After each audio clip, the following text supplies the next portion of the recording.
Owls. Turn on Night Owls.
Use your phone for making that call.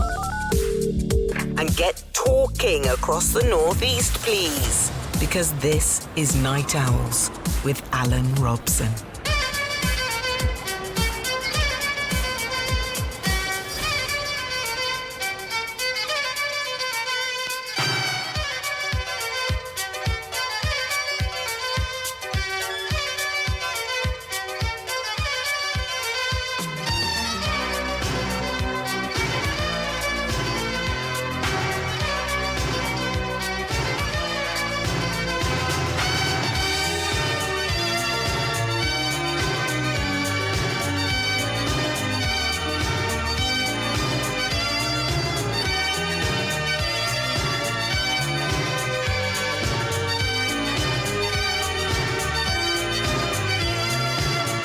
Hello everybody, welcome to Alan Robson's Night Owls Greatest Hits Radio Northeast. Thank you for joining us. We want you calling us right now. We're going to air with a call very soon. But before that, just a few bits and pieces we'd like your comment on. Starting off, we know school. Scotland, you've been back for a while. Glorious North. Tomorrow. Ooh, nervous tummies in bed. Squeaky bums. And I want your school stories. Lovely story in one of the newspapers over the weekend. Last Wednesday, there was a school trip in Scotland. And a couple of teachers didn't realise that they'd put the kids back on the bus. And they snuck around the back of this car park for a snog, these two teachers. They're snogging away. Younger teacher has hand on older teacher's buttocks. The entire bus cheered. Oh, yeah. How are they going to live that down? I've got no idea. I want your weird teacher stories, your odd lecturers, your favourite school trip, the daft things that happened to you when you were at school. She stamped on my foot 3 times with these great big bloody Dr. Martens on. And then eventually, well, the doctors and the hospital had to amputate me toe. No. Yes. And you know what my boss said? Well, you must have aggravated her. A little bitch. I hope. I was going to... I mean, the irony is I moved school and didn't the little madam turn up at that school as well? Uh-oh. I thought, just follow me. I should not get any more body parts. I'm just picturing you walking into school the next day with your lovely skirt on and a pair of steel toe cap boots. If you're a teacher, I'd love to talk to you about 1,000 things. Pick up your telephone, give us a ring. So many things about school you just forget. There was a Catholic school over the road, and it was like having 2 lots of lions, because we were screaming at each other. I mean, it's not terribly religious, but we used to scream obscenities across the road at each other. You'd get out at playtime, and our playtime was supposed to finish just as theirs started to avoid any incidents. But there was like almost nearly always like a 5-minute crossover period with, hey up! It was really quite funny at the time. What kind of interaction did you have with the other schools around you? Ours were always kind of aggressive, it has to be said. And also, have you ever bumped into a teacher after leaving school? I worked for Royal Mail. Right. And 20 years down the line, knocked on this door, and this little old lady answered the door. And it was the teacher that had screamed at me all those years before. Wow. And you know what I said to her? I went, hello, miss. Yeah. And I was back to a 6-year-old kid. She was lovely. 20 years down the line, retired, she was lovely. She did say a few times, you're a bit late today. She can't help herself, can she? No, and I still used to say, sorry, miss. So, have you met any of your teachers after school? And can you remember the kind of things that you did when you were at school? And some of the gadgets. You had those proggy things, you know, that you drew circles with, but one of the ends was just like a pokey thing. And you also had Pea shooters. Pea shooters, there you go. Remember the insides of a pen? Yes. We used to do that out the window as well, you know. Yeah. Take the refill out the pen Uh-huh. and put the dry peas that were really hard. The ones that you're supposed to steep. And what about discipline? Did you get the strap? Did you get the cane? What happened to you? Oh, my goodness. If you went to a convent school, I would imagine you would have received a bit of interesting treatment. Oh, a lot of interesting treatment. The one that I used to get the most was if I didn't do anything right in maths or whatever, we used to have to kneel on pencils with our nose against on the wall in this circle. That knocked me knees up for the rest of my life, I tell you. Horrible. Did you go to a school that was tough on discipline, or maybe had none at all? And did you ever get any stuff confiscated? I remember what they used to do when I was at school, and the amount of stuff that got confiscated. What's that rustling noise? Oh, he's found me sweets. I'll take them. There's me back sweet. At the end of each day, school teachers would go home with an extra bag. Cigarettes, polo mints, all that kind of stuff. So we want your school stories. We hear that 50 shops a day are closing down at the present moment. And also, farms are going to kill and burn 100,000 pigs due to a shortage of butchers. What? Also, delivery stories. Have you any delivery stories? Because they're becoming the thing now. I heard from Irene, who said her delivery man left a parcel in her bin because it was raining, and the bin men took it away. Left a message, it's in your bin to keep it dry, and of course the bin men came and took them all. Britain must try and make friends with Europe because our economy is 38% down. We also hear that Sky News says the effects of Brexit have been apocalyptic already, with immigration, unemployment, and a lack of trade. What do you think? It's hard to tell with the overspill of the whole lockdown business, but what's your view? Is the answer to Afghanistan to empty out its people, taking them into other countries? We hear that there may well be a civil war, so a lot to talk about. Pick up your telephones right now. We're kicking off with Lauren, who's with us, and she is on the line from the glory that is Darlington. Hello, Lauren. Hi there, you alright? I'm good, darling. What are you talking about tonight? Well, about the school stories, really. Oh, go on then. What's yours? Well, my worst one had to be when I lost my first tooth. Yeah, what happened? And, well, I was trying to look after it, but they're really, really small. Right. They are really small. Like your baby teeth, yeah. Oh, yeah, it was my very, very first one. And so I tried really hard to look after it all day. And then I kept unwrapping it. And you know the paper towels they used to give you when you were a baby? Yeah. Yeah. So I kept unwrapping it and showing people that it was one of the first ones to use my teeth. Yeah. And then it fell down the deep plug hole in there. Oh. Well, that's money you're talking about there from the tooth fairy, isn't it? Well, yeah, so I was doubly gutted. But I thought if I wrote a letter to the tooth fairy and said, however, this is what's happened. It wasn't my fault. That's not how you talk to a Howie. Howie, I'm sorry, lad. Not the best day. I'm showing off. But yeah, so I wrote her a nice little letter, put it under my pillow. Right. Nothing. Oh, that's savage. Blimey, she takes the rules literally. That tooth fairy in your house. Whoa. Could you not have just... I mean, I don't know whether could you not have took a photo of a grin and left it, say, please switch on the phone and look at photo 3? I mean, just as proof. This was back in 94. Oh, we didn't have camera phones. No, back in the old fashioned. Isn't it weird how quick phones have turned into computers and cameras and... they've become everyday essentials, really, haven't they? Crazy. Who would ever have thought? Who would ever have thought that? But, okay, so the Tooth Fairy story, very good. Were you good at school? Did you like it? Did you hate it? How did you feel about it? See, I did love it. And one of the best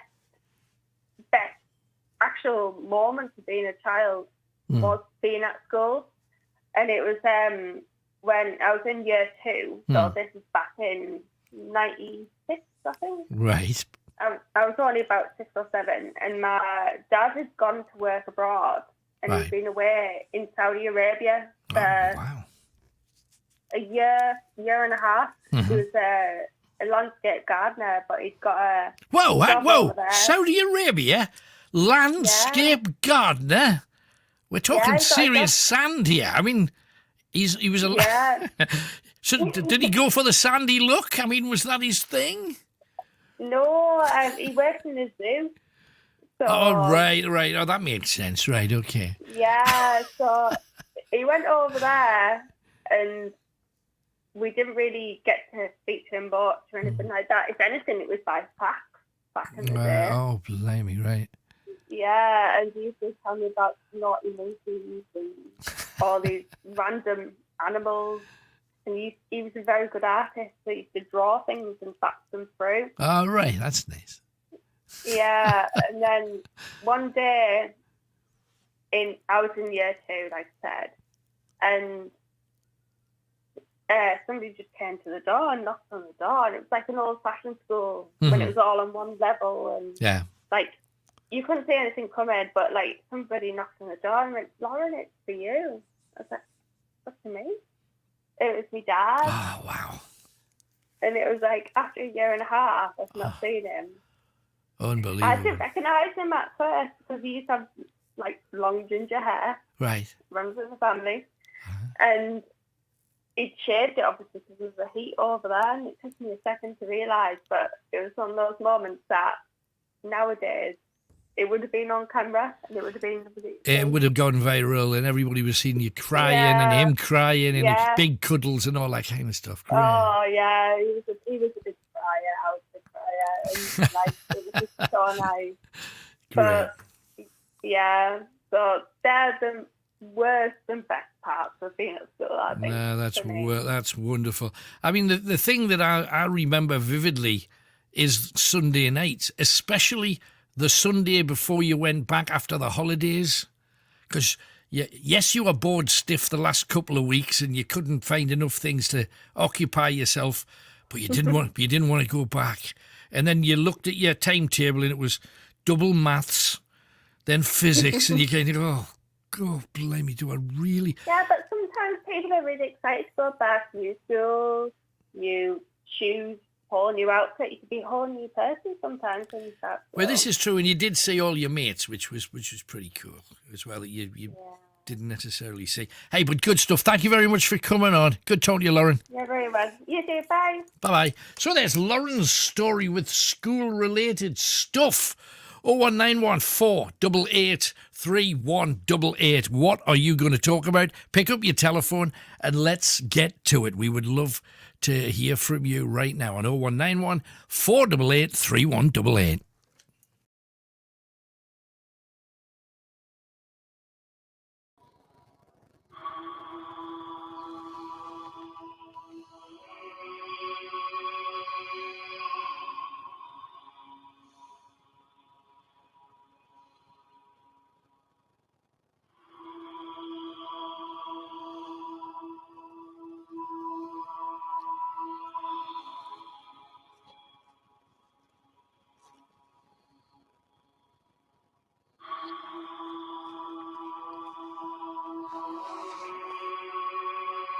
Hello, everybody. Welcome. We have a show and a half for you tonight. Something really quite spectacular. We've done our last couple of shows from dark places with dark stories with mixed results. Kenny's with us again. Oh, yeah. Looking forward to this one. This is an out there one that's got a couple of really juicy, and I hope we get the result that we want, a poltergeist. to start with, a witchy poltergeist. There is a witch from these here parts. Not going to say exactly where we are quite yet. You'll find out in the fullness of time. These are that witch's witchy woods. Difficult to get in them. You'll notice that I'm, instead of wearing my trendy footwear, I'm in the wellies tonight because we're in cowpat country. Even Kenny's got walking boots. What did you buy them special, Kenny? They look. I've had them. I've worn them once before, and I thought, right, this is the time to get them. Was that about 1982? It was something like that. So, if you look at these woods, they're just, you want to get in them, but you'll get nettled to pieces. Yet there's a lot of things to see behind the camera. You've got to watch your step on this stuff as well. Behind the camera, we've got Hollywood Tony McShane, award-winning producer to the stars. Hello. And he is going to guide us through because he's been here before. He's done a reconnaissance, and we are on the spooky, look at this lane. It was late when I came, so hopefully I can find it. Yeah, well, we'll sharp find out. And there's technically 3 really nasty, dark stories attached to the places where we're going. 3 horrific tales. 2 of them I'll tell you when we get to our main place. But you've got to keep your wits about you here because even though we've only been here about half an hour prior to getting you guys involved, we've been hearing voices, not just along here, in there, especially in here. Now, it is possible somebody or something might be living in there. I don't know how. There's definitely noises in there. These mounds actually make it worse because I'm actually looking for some mounds. I've never been here. Tony, when he came, just drove along here to the place. And then I said, but when you came out here, did you not see the mounds? Now, the mounds are agricultural now, but we're told there are some mounds apparently off to the right-hand side, somewhere up here, where bodies were buried. Now, the legend of this witch, it depends which story you hear, because I've looked her up on a couple of sites, and it's just, she was a witch, she lived in the area, she had a bad reputation, and she died in a horrible way. I can confirm she did indeed die in a horrible way. But I found some stories about this woman. Her name was Elwa. Elwa, and she had a dog. No, I've heard a dog in there a few times barking. What, in there? Yeah, already, honestly. I was going to mention it before and I didn't. I heard barking in there. Honestly, 100% I did. But I didn't mention it before. I thought, I'm not saying anything. Now that you just said that, that makes sense.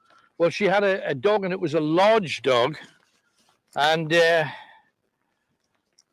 dog died with her when she died in that horrible manner that I'll tell you a little bit more about a little bit later on. The situation up here is quite simple. That this is where she apparently used to dig up local corpses and use various body parts for spells. Her dog was called, it was a large black Labrador called Madwig. Elwa the witch, Madwig the dog, and I'll tell you how she died because it was nothing to do with it. What's going on? Why are they kind of putting rocks to stop people? Because these are, you can see these are old stone. Is it to stop people getting in? Or is it to stop things getting out? But this witch, Elma, she used to forage, and you know, a little bit earlier on in the bits we did for our supporters, we told 3 amazing true ghost stories from just around the corner where these things happened. And in 2 of the stories, we were talking about seafood and how most of the Northeast back in impoverished times used to just forage on the shoreline to stay alive. Hang on a second. Watch the cable. I thought I saw something there. Can you have a look? Your torch is slightly stronger than mine. Look straight down that opening there. You see it? Down to it there. There. Look to your right hand side at the end. Oh, what was that? I know. Did you see it move in? It just moved to the right to avoid. Could that be a fox or something? Or Looks a bit big. Could be deer maybe, but I didn't hear. That would like footsteps away, wouldn't it? No, you would hear it. You can keep on hearing noises in here all the time. The voice thing is big style. I don't know how anything would move around in there, but anyway, been talking about watch your step on this cable thing as well. It's Elwa and the dog. They were foraging down by the coast, just up here. Because if you keep walking along here, you come to a magnificent bay.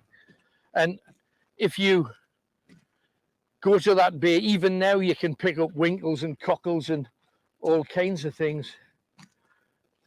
Not the best roads to drive on, I hasten to add. But she was out there with the dog and the tide came in and swept them both to their death. And a lot of people who lived locally who'd suffered at her hands said that as she was drowning, there was some people on the beach and she yelled out to them to save her.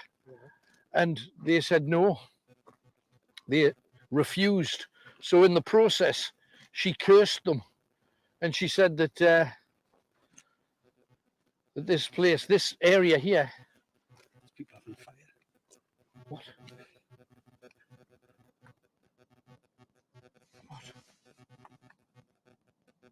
The shadows.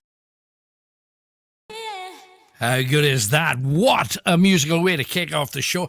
Great calls already. Let's get some more in the kitty, including Sophia in Kielder. Hello. Hi, Alan. It's Safi. I know it is. Hi, Saf. How are you doing? I'm good. How are you? Excellent. Good to hear from you. What's your stories tonight, then? So, my story, basically, it's about meeting a teacher after you've finished school. Right. So, when I was at college, well, sixth form, I took sports, and I was always wanting to get into, something sporty, coaching or something like that. I ended up becoming a sports masseuse. And I was like, oh, brilliant, great job. And a few years down the line, I was doing massage after a marathon event. Right. And I'm sat there, and then on the table next to us, I look over, and there's my A-level PE teacher doing the exact same thing as me. How's the chances of that? I must say it was a little moment of pride. I was like, oh, yeah, look, she's there. She can see me doing, something sports related. All her teaching's paid off. And then she's doing the same thing as me as well. So I was like, yeah, lovely bit of pride there. Did you go back to that thing where suddenly you're like a schoolgirl again? Did you call her Miss or? Yeah. I was like, because you don't know the first names, no, do you? Not usually. That's true. You just, I was like, oh, hi, Miss. Because I always threatened I was going to smack one of the teachers that hated me back in school because I hated maths. I was lousy at it. And he always used to stand me outside, and every maths lesson for at least a third of the period I'd be outside. Don't spoil it for everybody else, Robson. Out you go. You're not being helpful. Stand outside. And I remember thinking, oh, if ever I meet him, I'll see him out. And I met him outside in Marks and Spencer's, of all things, in the food department. And he was a lovely little fella. Hello, Alan, how are you doing? It's like all of that angst had kind of gone, and you go, oh, we didn't have a tangle, didn't we? We were talking about it just like it was a laugh, and it was, at the time, it was... it was really kind of full on, but no. And I did go back to hello, Mr. Havis. It was all that kind of really respectful stuff. So there was not a hint of violence in sight. It was nice. Right. Anything else while you're on then, Saf? Oh no, I mean I was a bit of a teacher's pet at school. I wasn't never getting sent out of lessons. I remember the one time I ever got given a detention. It was something silly like not doing my French homework. Right. And I turned up for the detention after school. And the teacher who was holding the detention just gave us a funny look, like, what are you doing here? And I was like, oh, I haven't done my French homework. She was like, get yourself away, man. Just make sure you do it next time. And I didn't even get given the detention. No, the detention that we got, because I really didn't want to have to do detention because I had paper rounds.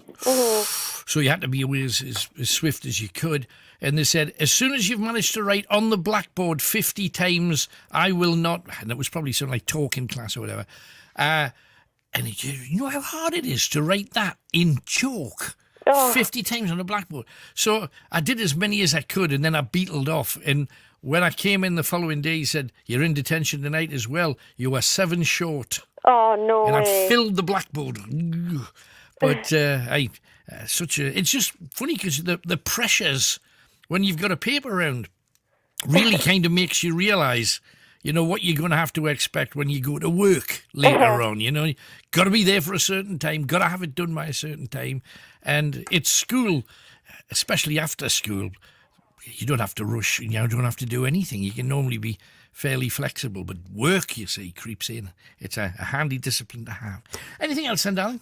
No, that was it. I mean, as I said, yeah, meeting your teachers after school. It can either, I'm sure for some people it can be a bit of a kind of a, you know, they're like, oh God, they're seeing us and I'm only doing this or I'm only doing that. But for me, no, it was a positive experience. No, it was that's definitely a good one. Good stuff. Thank you, Saf. Great to talk to you. No bother. Thanks, Great to hear from you. Bye. Bye-bye. No, Safi, of course, was the very first person we've taken so far on our live ghost hunt. She was great. Peter is with us in Chelsea. Hiya, Peter. Hello. Hello, mate. How you doing? Yeah, not too bad. It's been a beautiful day in London. Good.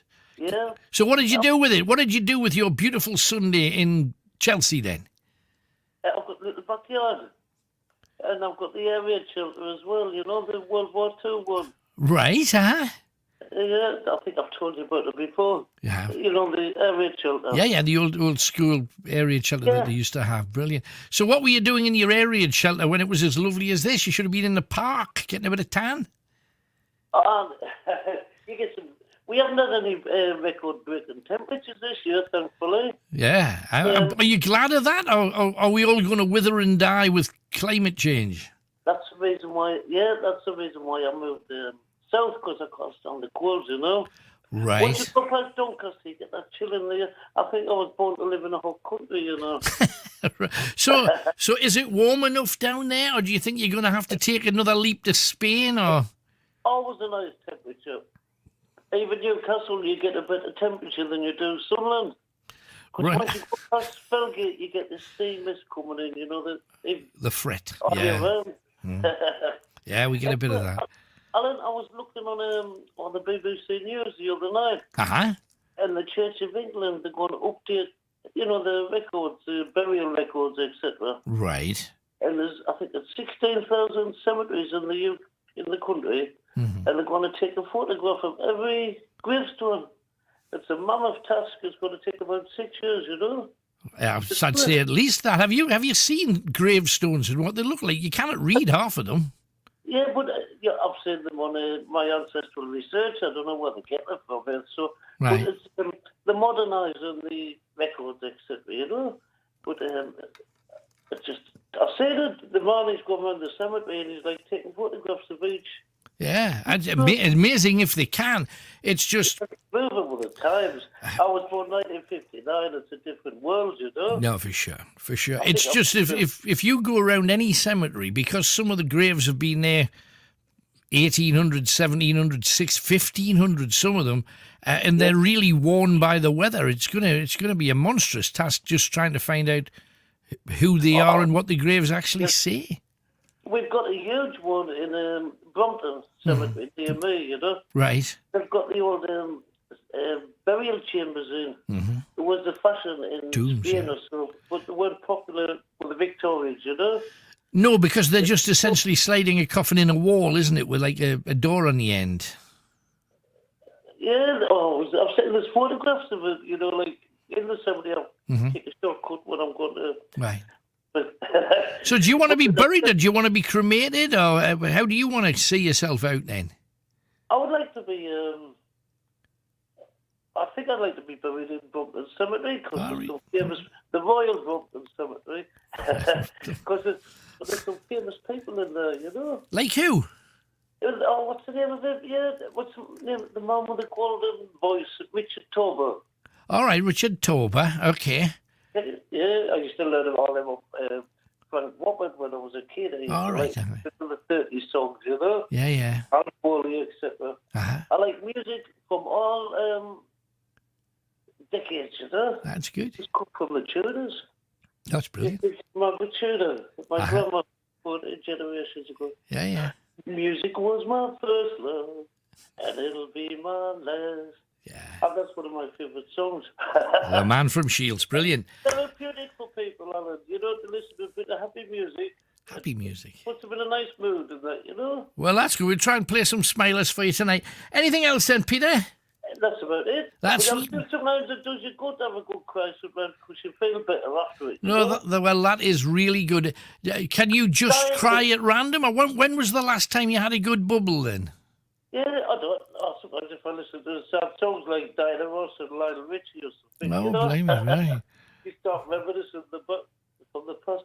But scientists reckon we cry because when we get stressed out, we get chemicals in the brain, you know, and if you release them, they come out as tears. Right, oh, well, there you go. So we should all cry a bit more. And it does more harm if you keep them Keep them in. you know. Right. Get the boy, don't cry, let them cry, you know, get the tears out. No, I agree with that. Well said. Good talking to you, Peter. Thank you very much, mate. That's how we feel better after a good cry. That's true. You have a lovely week and everyone up the north, and I'm looking forward to speaking to you soon. Look forward to it too. Thank you very much. There you go. I didn't pay any attention to Elvis Costello because he went to Chelsea. 01914883188. We're talking school, but we can talk about other things too. We got a lot. We want your delivery stories. Vaccine passports are going to be introduced for most large venues, we're being told. Sacha Baron Cohen, I'm sick of COVID-19 lying. I think a lot of us have felt that. Have you ever been stalked? And how did you deal with it? We want to know that too. Our next caller in is Eric Ingram, and it was the grand event. Hello, Eric. Hello, how are you doing? I'm very, very well. Good to talk to you again. Yes, indeed, thank you. So what a day. Oh, all right, it was good. Fantastic. Well, tell us about it. Well, we had a lovely parade on Gateshead Millennium Bridge. Finished with a Spitfire flyover. We initially anticipated having a Dakota, but the Dakota shrunk, but we were absolutely delighted to have a Spitfire. Especially so since we had a guy called Harry Garthwaite. Harry's 101 years old. He lives in Newcastle, and his 100th birthday was actually on Look North.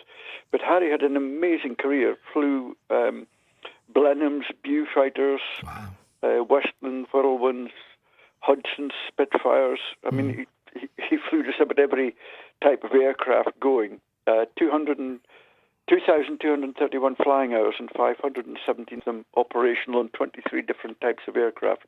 And if you actually work that down to the average number of hours that most people survived. Absolutely. He's a superhero, isn't he? He certainly is, yeah. It's no wonder he likes Spitfire Ale, is it? Yeah. But he was one of the many guests we had. We also had a lass called Nora High. Nora's 95 years old, and she was on the Kent coast as #1 predictor on the ACAT guns, and a very busy area during World War II. And she was the one who gave the guns the order to fire, the height they had to fire, and all that sort of thing. So a couple of it was just an absolute pleasure and an honour to have them there as our special guests. I also think that over the years, when I was younger, everybody talked about what the men did. Absolutely. And over the last 15 to 20 years, women have started to be heard about and taking their proper place, because we've had people from the north who were spies in occupied France doing incredible things. We, of course, had people, even like me mum, who worked in Vickers Armstrongs making weaponry, taking over from the men because the men were all away. women played a much bigger part than people would have thought. Well, indeed they do. And I mean, I served for 44 years, you know, a couple of tours of Iraq and first Gulf War, that sort of thing, and you know, lots of tours in Northern Ireland. It's far worse for the wives of the military than it is for the actual military, because I know during the Gulf War, my wife would say, you know, every morning she was watching the news, and every night she was watching it, and I was probably sat 100 miles away from anything was happening, having a cup of tea at the time. Right. But they don't know that. But one of the things when people speak about wars, and what I don't like is when people say, you know, this was the thing that won the war and all that sort of thing. Wars are a combination of a huge amount of things. Sure. It's not just the people on the front line. It's the people that back them up, the people that get the supplies, the rations, the ammunition, the fuel to them. Further back, it's the people like you've just mentioned that make the ammunition. You know, everybody's involved. The whole country is involved, and women played a huge part in World War One and World War Two. I'm tempted to burst in to keep the home fires burning there, but the reality of it was that since World War II, women are now getting involved with the armed forces in much greater numbers, it seems. They are indeed, yeah. You know, but again, just come back to war years and so on. I mean, you had the timber corps. Women worked cutting down trees and working the forestry. You had the land girls, you know, who were keeping the farms going, that sort of thing. But yes, in modern days, we had a group called MPTC helping us out yesterday, and these are youngsters, 16, 17-year-olds who are hoping to join the armed forces. Right. In MPTC, it's like a military preparation training college. And I talked to one young lass yesterday who wants to be a dog handler, 17 years old at the moment. And the percentage is certainly going up of females in the armed forces, and quite rightly so. What's your view about this on the front line thing, though? Because there's been a variety of comments in the press over the weeks and months, you know, about but it would be wrong to put women in a front line position because the men around them would feel defensive of them over their other comrades. I think that's actually quite a tough one, because in my experience, women can be a damn sight tougher than men on occasion. Yeah. Many years ago, I was at Upper Hayford, and I remember getting a talk from an American, a senior, the RAF Upper Hayford, an American SEDEF 111s there at the time. Right. And this senior American officer spoke, and at that time we didn't have women on the front line or doing anything like that. And we asked him about it because the Americans had started to do it. And he said they had approximately 10%. And he says it was absolutely wonderful because, he says, the woman didn't want to be seen to be inferior to the men, and the men didn't want to be seen to be running around like headless chickens in the presence of women. And he said that he thought a 10% balance had worked very well. Right. And I think we're outdated in a lot of things, and you know, the military is perhaps an example of that. They're a bit late to catch up. I've got absolutely nothing against women in the front line. We had them in the front line in the first Gulf War. Right. Doctors, medics, that sort of thing. They did a fantastic job, and I'm full of admiration for everything they do. They're underrated. So, the target that you had was obviously to gather momentum at a time when charity donations had been flat for a long time because of obviously all the lockdown stuff. Yes, indeed, yeah. And I think you've done that in spades, haven't you? Well, I hope so. I think I mentioned you were actually making a film because we want to leave a sort of a legacy of the 100 years. So there is a film. It'll be out at the end of the year. Great. We're not producing it till then because we have one of the 6 fields of remembrance in the country in Saltwell Park in Gateshead. Yes. And it's an amazing site. I don't know if you've seen it. I have indeed, absolutely. But thousands and thousands of wooden crosses laid out, and it's really, very moving, very poignant just to see it and reflect that those all represent somebody who gave their life for the country at a time of war. It's us we're looking at too, our people. Oh yes, indeed. Yeah, the present day, you're absolutely right. We're trying to raise money to keep things going and to help the people that need help. No, for sure. You've done really, really well. It's been amazing, Eric. Congratulations thank you, on your success, and love to you all at the Royal British Legion. Thank you very much for joining us. Thank you, and thank you for having us. We really appreciate it. Anytime, man. Take care. Bye-bye. Eric Ingram, 40-odd years he served for us, and an amazing event today. I know a lot of you will have seen the Spitfire going over. Talking of planes overhead, I'm going to be there at the start and technically the finish of the Great North Run from about 8 o'clock through till about 1. So keep your eyes open for me. You'll certainly hear me before you see me. 0191 488 3188. Who else? Hang on a second. Dawn from Washington's with us. Hello, Dawn. Yes. Hello, my love. What can we do for you tonight? Well, I was talking about what happened with me when I was at school. Yeah, what was that? Just listen to the telephone, Dawn. Okay. Don't listen to the radio. It'll put you off. Okay, love. Thank you. Now, just distract you a bit because it's a slightly different time if it's digital. Right. Yes. I loved my grandmother coming to tell us I could go to hers for me lunch. Oh, better than a school meal, you mean? Oh, always. So what did your nana do for you then? Me nana? She was me grandma. That's what a nana. That's what a nana is. She did. We weren't allowed to call her nana. Oh, I see. Right, she wanted she wanted posh grandmama. No, she didn't. Our dad did. Oh, I see. Right, okay. Like a he respect always thing. said nana was a dog. Right, okay. Good job my nana's not here. Should have took umbrage at that. But anyway, yeah, okay, so you went to your grandma's. What did she do for you then? She cooked fabulous meals when we went for dinner. She lived not far from our school. Mm-hmm. And we used to get mince and dumplings. Oh, wow. Steak pie. That's great. Puddings with steak puddings, all that kind of thing. That's good. Proper stick to your ribs food at your grandmother's. Right? Oh yes. So, man, no, if I went home for my school dinner, because I only had an hour and I had to get a bus there and back, I only had time for soup. And my mother used to always say, stay for your school dinners. You get free ones. They're free. Stay if you can. I really didn't like school dinners at all. They were nasty. Well, unfortunately, fortunately, I was brought up in Great Lumley. All right. And the school was just round the corner from my grandmother's. Perfect.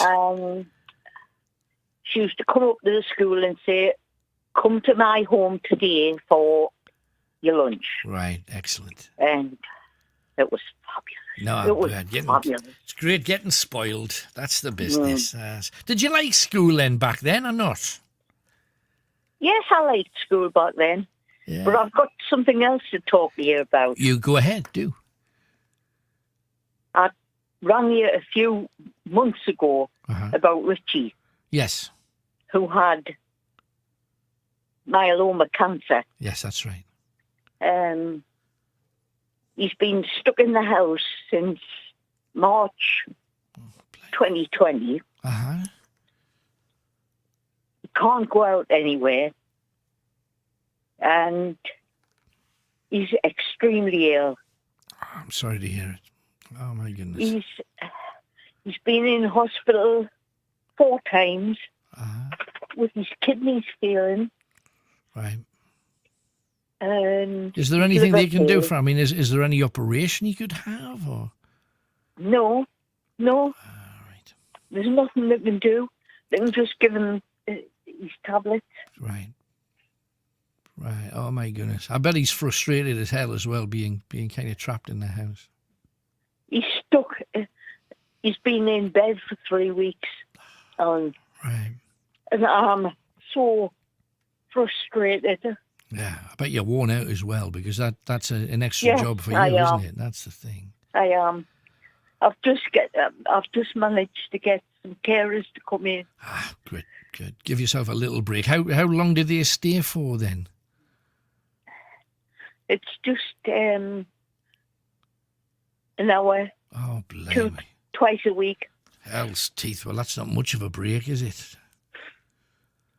I don't know how you manage it, lass. I don't. I truly don't. That's a lot of pressure. How are you coping with it? I don't think I am. No.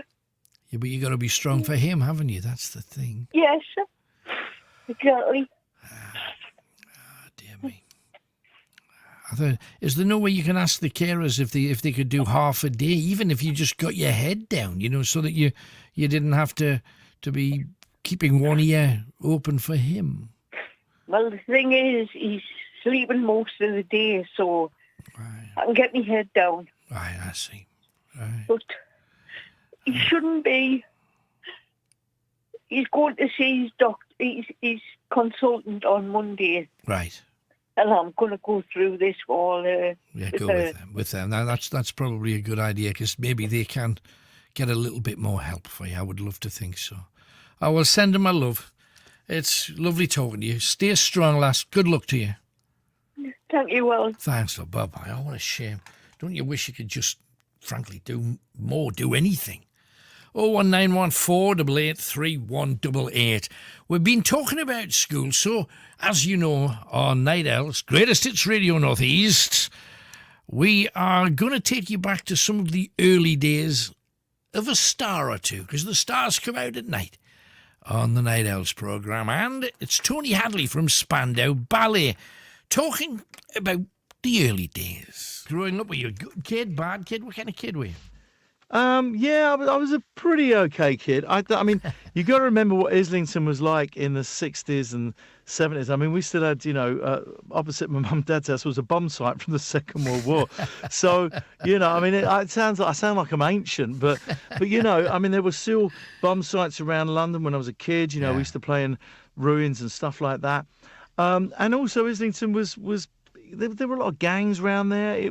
It's now become this gentrified, beautiful place that it is, but there were a lot of heavy characters and stuff. And, I think there was a point where we're getting a little bit of skullduggery, nothing too serious, but there was a point where I thought, I'm going to have to get out of this, because I don't want to disappoint my parents. They really want me to go to grammar school and everything, but a few of the people I know that I hung around with, ended up going to prison and stuff like that. So but this is the weird thing about the whole Tony Hadley experience, because it's like I'm surrounded by these really tough characters. What you need now is a lot of makeup and a kilt, and that'll make it all better. Yes, that's where ballet slippers and dye our hair. Yeah.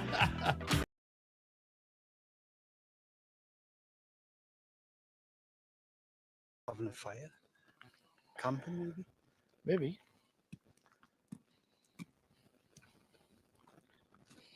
Yeah, I'm smelling it too. Maybe some people camping out. I know, I see it. Maybe people camping out. In there? Wow.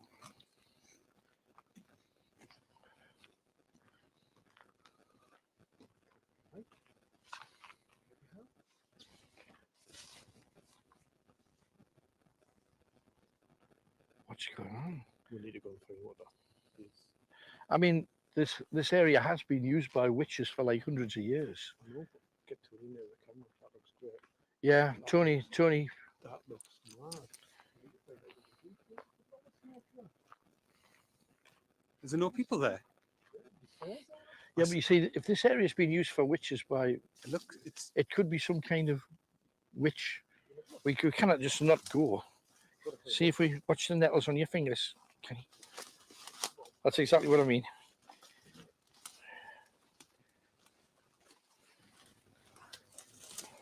Can't hear voices. This is real tough, Tony, mine. Goes, ow.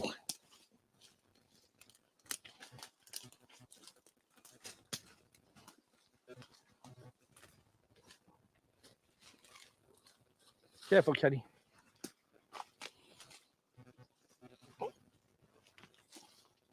Whew.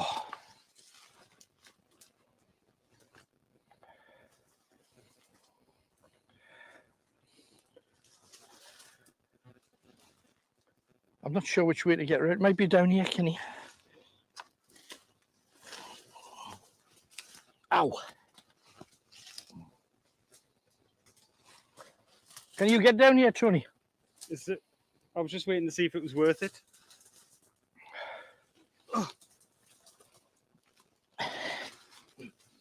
Oh, it's hard to breathe. Is there anybody here? Speak out. Not here to do you any harm. What are you seeing, Ken? I see it. Yeah, no.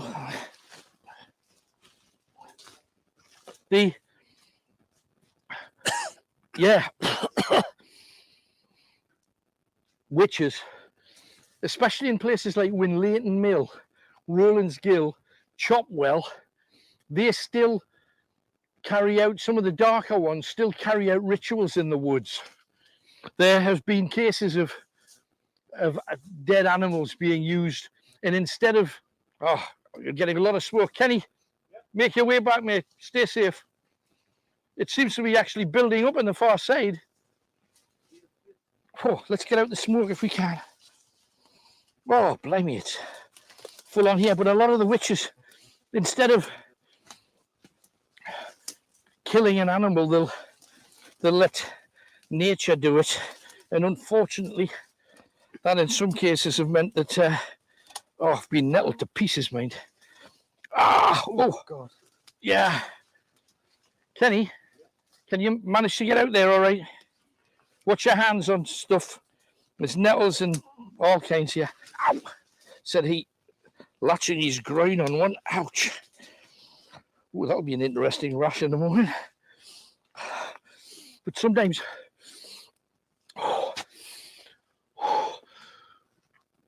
good to get that out your lungs.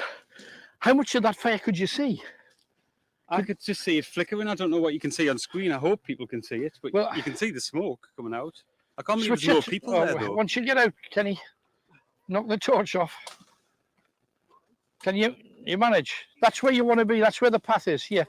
I turn this torch off, and then we can probably see if you turn yours off, we can probably see the flicker in the. Yeah. There it is. But it's not just a flicker. I know it. Come around this way a bit once Kenny gets past, and walk just a little. You walk just up to the edge. This is an area of about 20 feet square. That could really go up, and set the whole lot of light. It doesn't look like it is, mate. No, but there's tall, dry wood in there, isn't it? We had rain a couple of days ago. I don't think it could take, but that's been done recently because it's all been burnt. Is it worth making a phone call? Don't know. Ken, I'll tell you what to do. Just nip back a ways and make a phone call. Right. But it's just better safe than sorry. Tell them where it is. I'll do that. Kenny's going to do that, and we're going to walk on. Oh. Yeah, just better safe than sorry. Look at the smoke in the air. Can you see that? You must be able to see that. I can't believe there's no one there. Do you think we scared them off, or maybe? I just didn't get close enough to see if they'd set fire. Sometimes you see things like foxes and badgers literally nailed to a tree, then they set the tree on fire to purify it by burning it, and it's not a pleasant thing. Ken's ringing at the minute and telling them exactly where it is. You see, look at this. Look at the beam now. Nothing in the beam. Just shows you how much smoke there is about. But this is a witch area, and we never expected that. But if there are, and we know there are witches in this area, and the weird thing about this place is a lot of local ghost hunting groups, and a lot of those that have. Did you hear that? Definitely. That was a big rustle. If there's anybody there, just step out.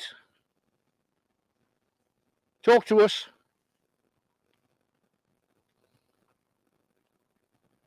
We'd love to hear what you have to say.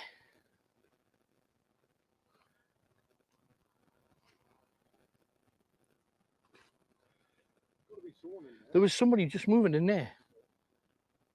But you see how much noise we made just to moving 2 or 3 feet? Yeah.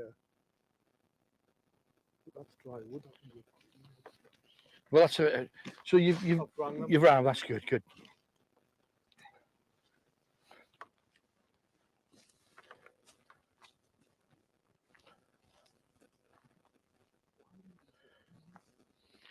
If somebody was out here camping, who knows why?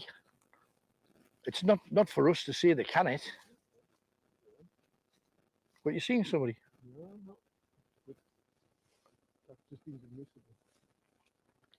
I mean, the way that some farmers work their land, they burn off stuff that they're not happy with, but it's just on both Tony and I just heard a major rustle in there somewhere.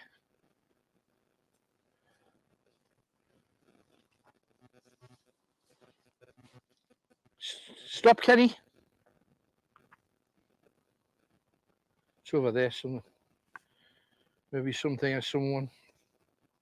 But places, the people that go online and put groups together, I'm not knocking them because it's a big part of the whole ghost hunting, liking the paranormal kind of thing. But they'll say, oh, there's a lovely ghost. It's a ghost over this. It's a ghost of that. When you get out to where these things are, on the night of us doing a ghost hunt. What's the chances? But we heard some major sugary noise. What a start! Well, I know, but if you're doing ritual, it looked like it was spread out, like they were doing something. I know. Pity we couldn't get closer. It's like a big circle of it. What's that, Kenny? Burn marks. You got burn marks on you. Just off the bits of fire and stuff. Ah, blimey. But the thing we didn't see, there was nobody, no human being. Look, switch the torch off. Look back. I think they put the fire out, The fire looks to be gone. Still a bit of smoke there, Ken.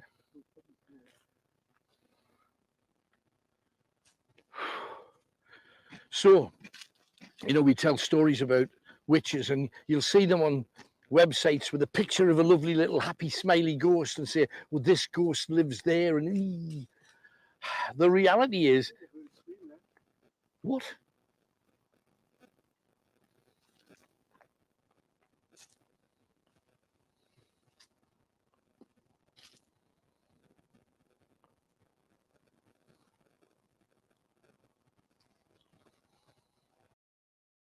Quarantine rules. Health officials came out onto the pitch and stopped the game 5 minutes after it kicked off. Under Brazilian rules, visitors who've been in the UK in the last 14 days before entering the country must quarantine. From Sky News, I'm Kat Suave. Thank you very much, Kat. So, what do we have to do now? It's to take as many calls as we possibly can between now and the end of the show. So let us get busy. Peter from Jarrow is coming on in a tick. I've got 4 clues for you as well, so you can win one of our trusty Night Owl mugs. If you would like one, get to those telephones and see if you can work this out. I'm going to give you 4 clues. And there is something that links them all together, and you've got to work out what that is. Okay? The first clue is this. A Bruno Mars song, a David Byrne song, or a track by Deep Purple, okay? A Bruno Mars song, a David Byrne song, and a Deep Purple song. All had the same word in it. What word's that? That's your first clue. Some greatest hits for you to work out. But what word are we looking for? Write that down, and then when you've written all 4 answers down, tell me what those 4 answers have in common. That is the competition.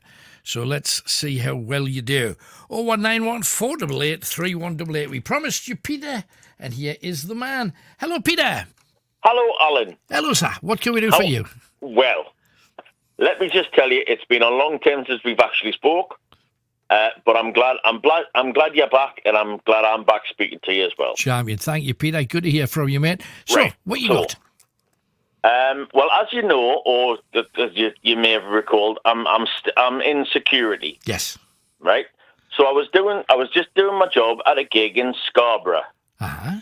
Right. Last week for Anne Marie. Oh, brilliant! Wow. Right. And I was looking after the pit. I was right in front of the stage. Right. Uh-huh. And before the concert went on, I was warming the crowd up, which is not what I'm supposed to do, but I was warming the crowd up and getting them all singing along and enjoying the experience. Right. Right. So then the first support act came on, a girl called Samantha Harley. Right. Then the second support act came on. Then the third support act came on. And then Anne Marie came on. Right. Right. So she starts singing Rockabye. Mm-hmm. Right. Yeah. And she wanted everybody to be singing. Mm-hmm. Now, I don't normally sing because I spend too much time in the pit. But she said she actually asked and announced to the crowd, did you see anybody not singing? And the whole front line of the pit said he wasn't and pointed to me. Right? Not only did the Anne Marie then stop the show, she came towards the front of the stage and said to me, "Here, mate, what you playing at? You can't stand centre stage and not sing." And I'm like, hang on, I'm not supposed to be singing. It's not my job, right. Sort of thing, Uh-huh. right? So, little did I know at this point, somebody was recording this. Right. Right?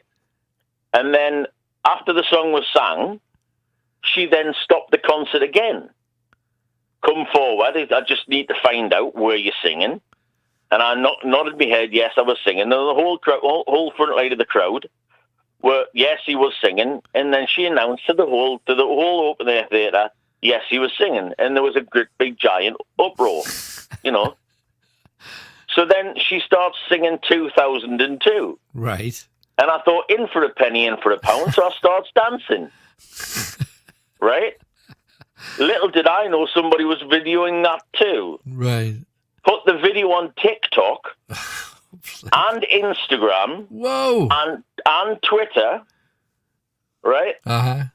And we're now at 19.7 million views. What? 19.7 million views. Amazing. Right? Uh-huh. The second video went up, and that's currently at 2.6 million views, where she's telling me off. Uh-huh. And the third one and the warm-up one is currently on Twitter. And I just don't know how to cope with this sudden notoriety. Fantastic. What do I do? I'm overwhelmed. That's great. How do I deal with the sudden? And I mean, my 8-year-old niece I didn't even know what TikTok was. Right. Because I'm closer to 50 than I am to 20. Right. Okay. And my 8-year-old niece said, "There you are, Uncle Pete. You're all logged in and everything now. You can do it through this, and you press this button." Yeah. So I looked, and when I looked, it was on. I think it was on something like 3.2 million views. That's incredible, man. Wow. And one of my guys who works in Scarborough phones me up and says, "Have you been on TikTok?" And I said, "No." He says, "You're now at 6 million views." So yeah, we're currently at 19.7 million views, right? Amazing. And the girl that took the video said to me, "I'm now they're trying to put a petition together for me to actually go on tour with Anne Marie as her personal security warm-up guy." Oh, there it is. I'm watching you, man. The TikTok has just gone up on screen as we say. So thank you for that. If anybody's watching on Facebook or YouTube, you're watching it too. All right. Yeah, and I don't know whether it's the one where you're being told off when she's on her honkers chatting to you. Yeah, that's.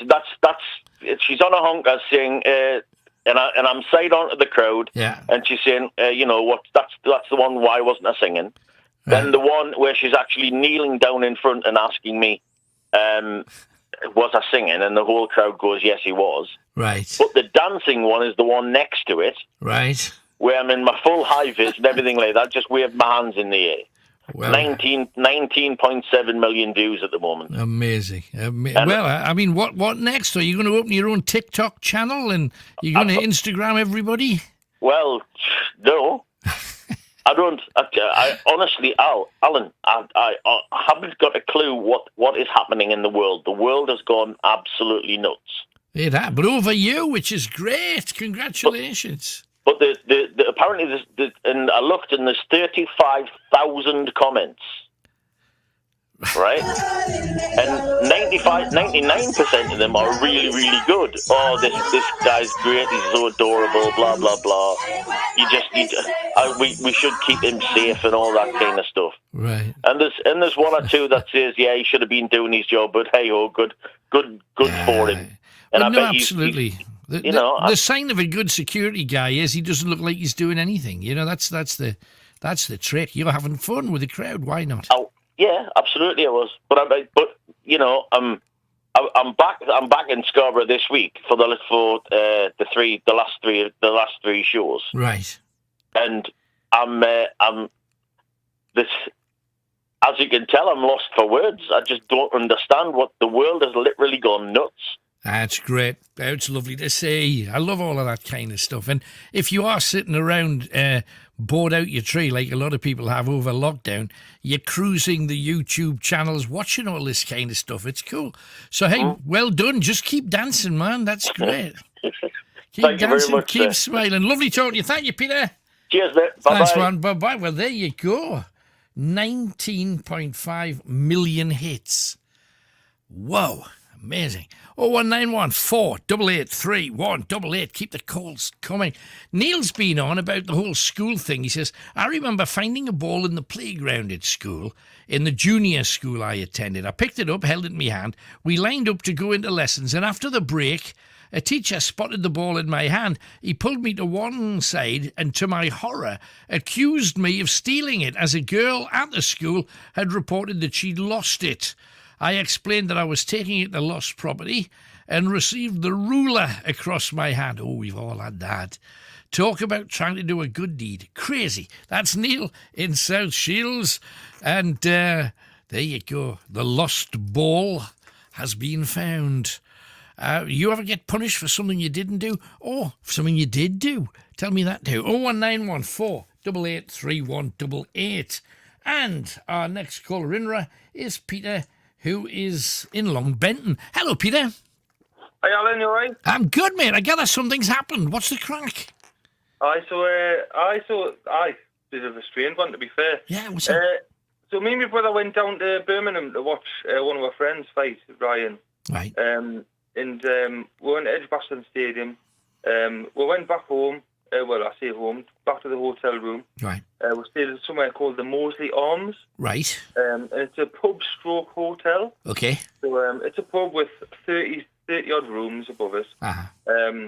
So we stayed there and all was well. We had a good night, as you do. You know, we celebrated the win. Right. Had a few tipples. And I started taking a video of my brother, Matty. Mm-hmm. Because he was just being, you know, his normal drunken self. When he got in, you know, I thought I'd send this to all my friends, and I seen all these like things flutter in front of the camera, and like things like orbs like floating towards us. And I thought, well, what the hell's going on here? Right. And my brother Matty, he hates that kind of thing. He doesn't understand it. He's dead against all that sort of stuff. Right. And I was saying, Matty, like, you do understand you've got orbs floating around your face and, like, around your body, and, like, floating around the room, coming towards me and going towards you. And he was like, Peter, don't.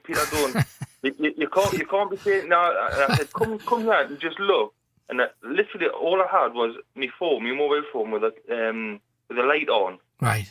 And I was saying, come and sit here and we'll watch, like, my phone together, we'll watch it. Yeah. And he was like, no, please don't do it. Well, I won't say exactly what he was saying. Don't you flipping do that. I get it. I'm sure you've seen the video, Alan. I won't say exactly what he was saying, but he was like, he was dead again, seeing what was there, what I was seeing. And I said, Matty, I'm seeing, like, you need to sit down and have a look at like this. There's things flying all over the place in this room. And he was petrified. He was absolutely petrified. Yeah, I'm watching it now, and everybody at home is too. Yeah. So wow. So it's honestly a bit of a strange one. I mean, these orbs are the size of torch fronts. You know, the circle of a torch. They're super powerful orbs as well. Yeah, they were massive, and that's what I was thinking as well. And I've phoned in the show a few times, and I've said a few things about like the shows that you've done yourself, and to see orbs like that myself, like only with my camera on my phone, was unbelievable. And of course, my brother, like I say, he doesn't believe in all that kind of caper. How does he explain it though? Because he must have seen it now, surely. Well, he's seen it today, and he's just like, oh, well, like, whatever. And he's been in a bit of a bad way today, to be honest. Right. But he is listening in right now, and I said I would send the video in, and he was like, please don't. But I said, I will anyway. Mind you, in fairness, if you don't want, and I understand, if people don't believe in this kind of stuff, and then all of a sudden, there it is, all over the place, you just deny it, don't you? You just kind of shut it out and say, oh, well, whatever it was, it was nothing, and you just, but what does he think it is? Well, he hasn't said, to be fair. I mean, it would be interesting to get him on the show, to be honest. But I think it'll be hard to get him off the toilet right now, to be honest. I think he's that scared. That's fascinating. It just shows you're in an old place. But for those people that say, sometimes they say, oh, it's just dust. There's no way that was dust, not the way it was travelling and how they were moving, and they were all moving in different directions. That's cool stuff you got there. Well done. That was spooky. So if we're on to go to the Moseley Arms in Birmingham sometime, Alan, please send me, brother. Absolutely, let him be the first one through the door. Hey, good stuff, Peter. Thank you very much.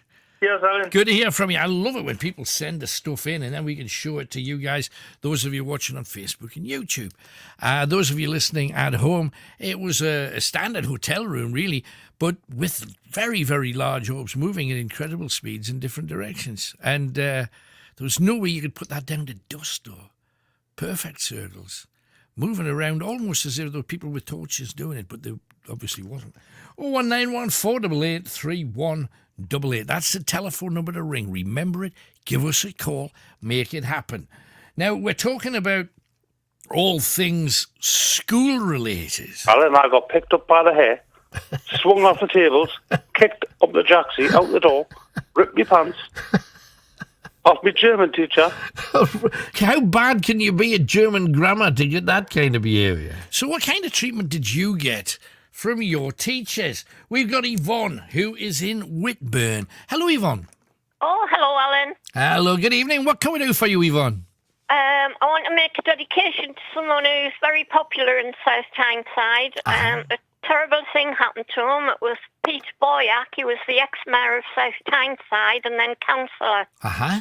And about 2 months ago, he came out of a club in South Shields and he was knocked down by 2 hit-and-run boy racers. Oh, my goodness, right. And he had a broken hip and was in Newcastle, and then he had 2 strokes and he's been in a bad way. He's 93. Oh, my goodness, right. And him and his daughter, Tracy, they've been very good friends as a family for 40 years. And I did contact the news desk at Tyne Tees, but they've never mentioned anything. I cannot understand how it's never been on the news. Unbelievable. I mean, a gentleman that age to be hit at all, I know, but to be hit got them, twice. I don't think either. I don't think they've got them. So But they just left him in. news. But they just left him in the road. Oh, apparently there was a nurse in the club and she came out and seen to him until they got the ambulance for her. He's lucky to be alive, man, isn't he? He is. He's in a rehab home in South Shields. He'll not be awake now, I don't think. No, I don't. But our heart goes out to him all, and we're all rooting for him. And we love them very much, and we just wish them all the best and hope that they get these two horrible boys, you know. Oh, for sure. I just can't believe that. That's a front page news kind of story, though, isn't it? I mean, why isn't that everywhere? I don't know. Because he was mayor, and then he's councillor, and his daughter was mayor, and she's councillor now. They're well known in South Tyneside, you know. And he's done a hell of a lot for South Tyneside. Right. You know, I mean, he's worked for them. He's 93, and he's worked for them all the time till he's retired, you know. Right. And he's a thorough gentleman, you know, good friend, neighbour, and gentleman. Yeah, what a damn shame. What a damn... Hey, well, it's good that you came on and talked about it. Thank you very much indeed for calling. Thank you. Take care. Bye-bye. What a shame. What a horrific story as well. And somebody somewhere will know who's responsible for that. We've been talking about schools. We've been talking about early days with Aha. So when you were growing up, were you good kids? Were you bad kids? What kind of children were you? I think our parents would say that we were good kids, but then what parent would say anything else? You're banking on their loyalty there, I presume. Okay. So when you grew up, was there any risk of you ever doing other things? Or was it always going to be music? No, I was curious about all kinds of things. And music happened to me initially when I was very little. My father played the piano, and I was just very excited about music. I responded very, very much to it. And then I was given piano lessons by my parents when I was about 5 or 6, and it died instantly in me. It just blew the light out. Yeah. The idea of being taught by somebody else killed me. And then he's retained that attitude admirably ever since. No, and then the next thing that happened really was that I have vivid memories of the Beatles.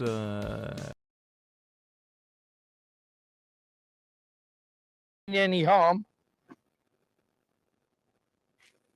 Talk to us.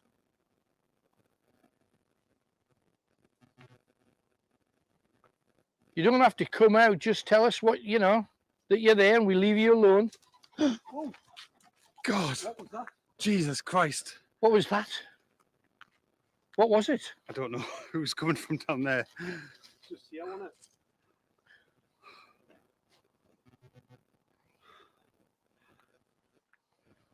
There's stuff in there. What was the scream? I didn't catch it. Just like a faint scream.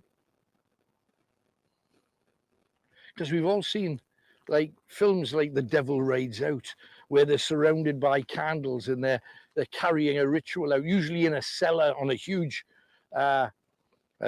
star on the floor, pentagram. But there are real witches that live in places like this, and they do ceremony. And I'm not saying that it's right, but I've seen a lot of, when people have said, oh, there's witches in Chopwell Woods. I used to live near Chopwell Woods, and I'd go through and I'd see I'd see foxes hung from trees. I'd see animals nailed to trees, and some of the trees then burnt, like to purify them. I've actually seen a ritual in there before. You've seen a ritual in there? Yeah, I was like in the distance and I seen it happen. I thought, just get away from this. Yeah. They were all robed and stuff. And I thought, no, just get away from it. But we're here looking for that area of mounds where the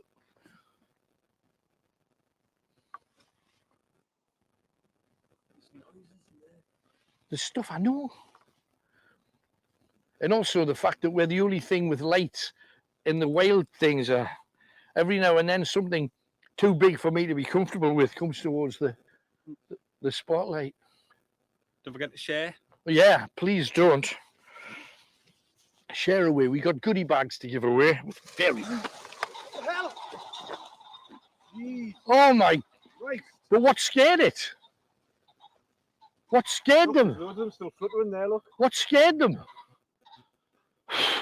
That was crazy. Oh my God! Look, they're still fluttering in the tree. Yeah. But what made them flutter? No Is there something in there? It was that side, wasn't it? But all our torches were on the other side. Yeah. I've never heard anything like that in my life. There must have been 200 or 300 birds there. Just heard a voice. Straight ahead. No, not that. Straight ahead that way. Yeah. That way. Can't see past the hedge. There's something behind us as well.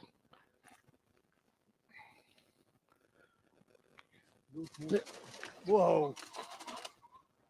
What the hell are they? Pheasants? Loads of them in that Pheasants, I think. How do you get... You never see 200 pheasants together. On a tree? Oh my God. What the hell? What's going on here? Well, they're probably used to sleeping in the dark. And they don't have blackout curtains, I'm guessing. Oh, there's something down there scaring them.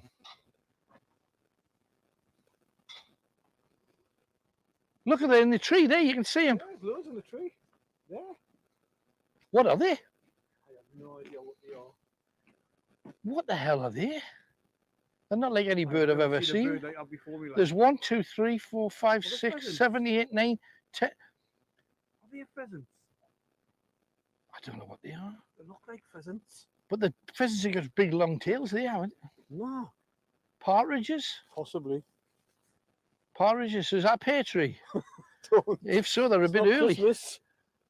Wow.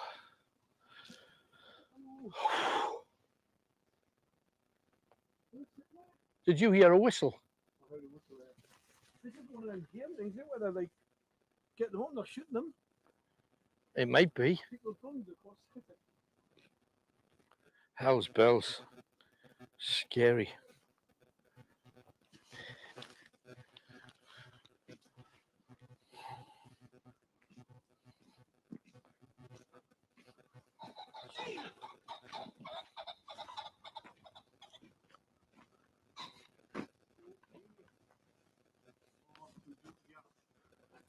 I just heard a whistle from in there.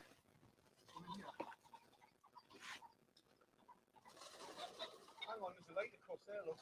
Where? Across there. Got a house. Yeah, I think so. It's a mile away though. Hell's teeth, we're not going to make it through tonight.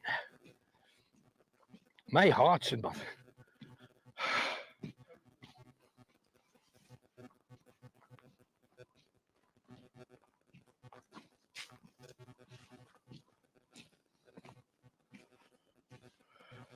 Sorry for sloping me wellies, I've just realised what I'm doing. But I've heard whistling from in here. Kenny's got the behind him thing as well. There's stuff going on up there, Tony. Where that fire was. What the hell were they? Were those birds? Look, there's a tree full of them still. You can see from a distance, can you? See them all? I've no idea.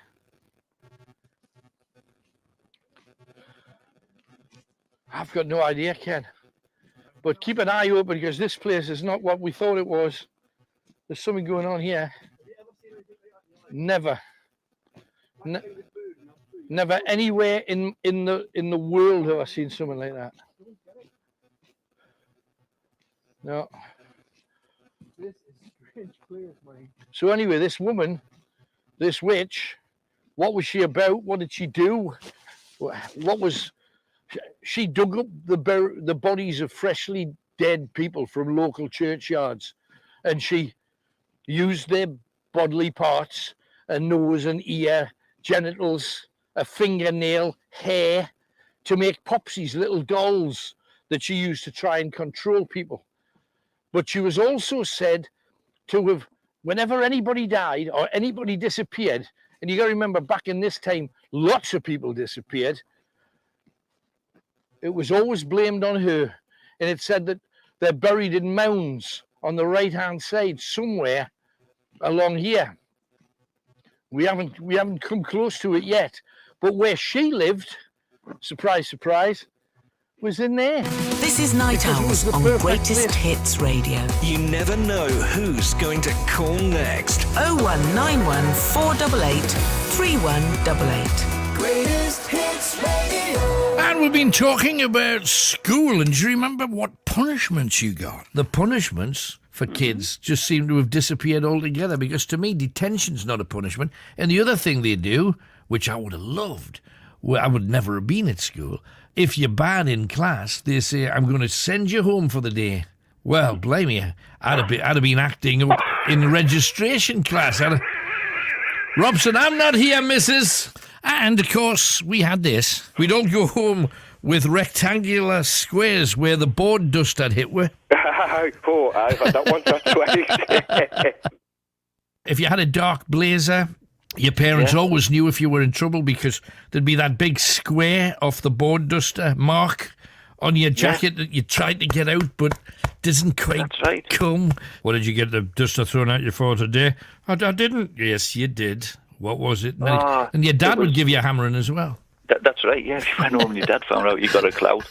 But the bloomin', when we were in the class, many a time, you know, if you were talking to your mate whispering, many a time the blackboard rubber would come flying at you. And, I mean, you know what the blackboard rubber is? It was a piece of wood with a thing on it. It was dead heavy. Absolutely. I mean, if that hit you square in the head, it would knock you out. Could break your nose comfortably, and yet they flew in our direction a lot. In my memory. They was a throw it at you, yeah. What kind of punishments did you end up getting? I would imagine this lad's had a few. It's Davy the milkman. Hi, Davy. Hello, Alan. How's it going? It's Champion Davy, who's not a milkman. I'm not a sluice. I'm a sluice man, new man. Davy the sluice man. Doesn't sound the same somehow, but. Hey. So what you got for me then, Davy? Well, there's a lass sitting next to me who lives downstairs, and she's a pageant girl of Newcastle. Oh wow! Aye. So what's she doing with you then? Wait, Ashley Harvey's listening next door. Don't you see? No, don't wrong, you know. Right. So when are you going to put your clothes on and go next door? But I'm going to pat you and she'll tell you what she's been up to. Read. All right. What's her name? Kimberly. Kimberly was. Kimberly West. Kimberly West. You don't even know her surname. Look at it. I know. I tell you. But what she's a pageant queen, she'll do. I don't know. Stick around then, Davy. I'll have a word with her. Stick around, Neve, with us. Hi there. Hello, Kim. So what have you been up to? So basically, I compete in beauty pageants around the UK, Ireland, and America, and I represent like Newcastle in them. Aha, brilliant. So how did you get that gig then? I mean, presumably you had to win Miss Newcastle then. Is that how it works? No, I've been doing pageants since I was 17. So well over 10 years ago now, may I add. And basically, I've done a lot of pageants, and I've won a lot. I've also lost a lot, and that's like what's got me to where I am now with them. So yeah. So when's your next one then? What are you up for next time then? So I've actually just had the finals. Unfortunately, I didn't win the overall title, but I did come in the top 5 and win Miss Photogenic.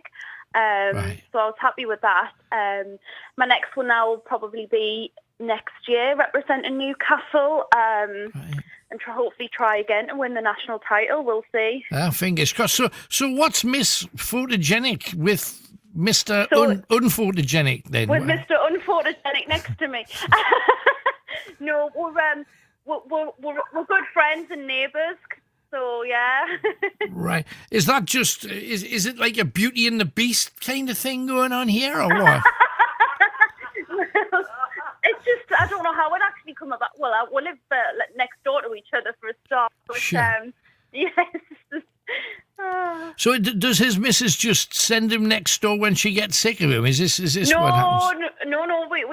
We all sit together and have food and drinks and garden parties and stuff. Right. So yeah. Well, I would imagine if you're sitting next to him, it makes you look even more beautiful.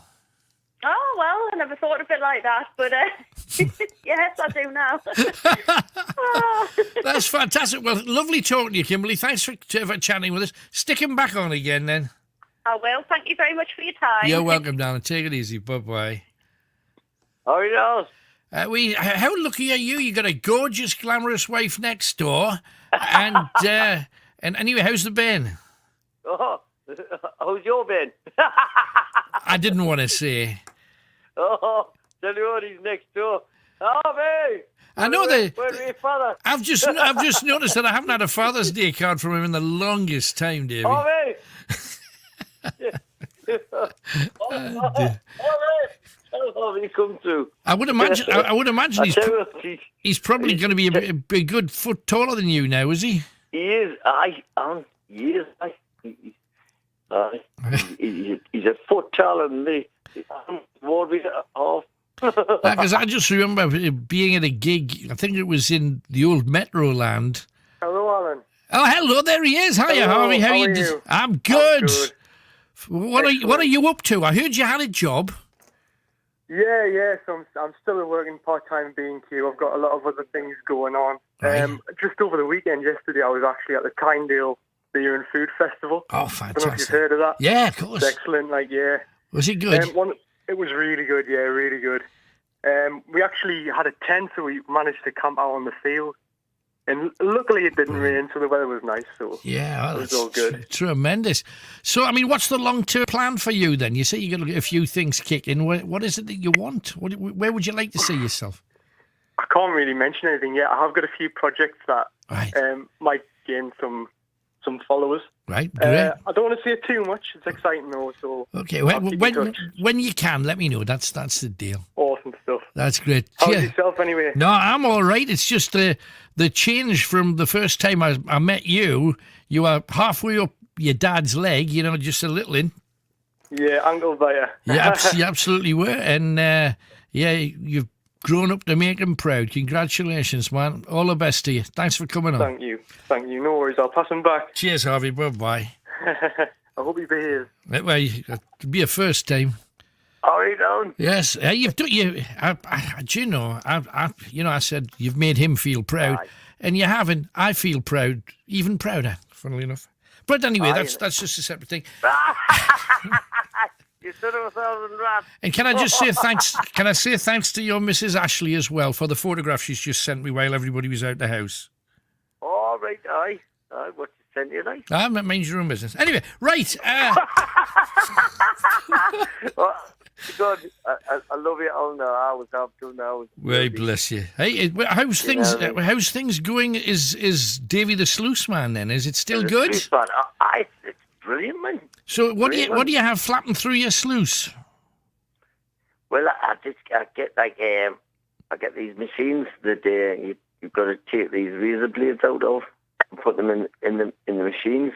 Put them in the out. Take them out. Mm-hmm. Wash. Put brand new razor blades in. Right. Is So this a dangerous thing? These chain gloves on. I feel like John Stewart. When you've got chainmail gloves on, I'm like, I could just torture somebody with these on. Well, in fairness, that's how Ashley's felt since the day she's met you, hasn't she? That's the thing. Aye, John Stewart. Aye. I put you there.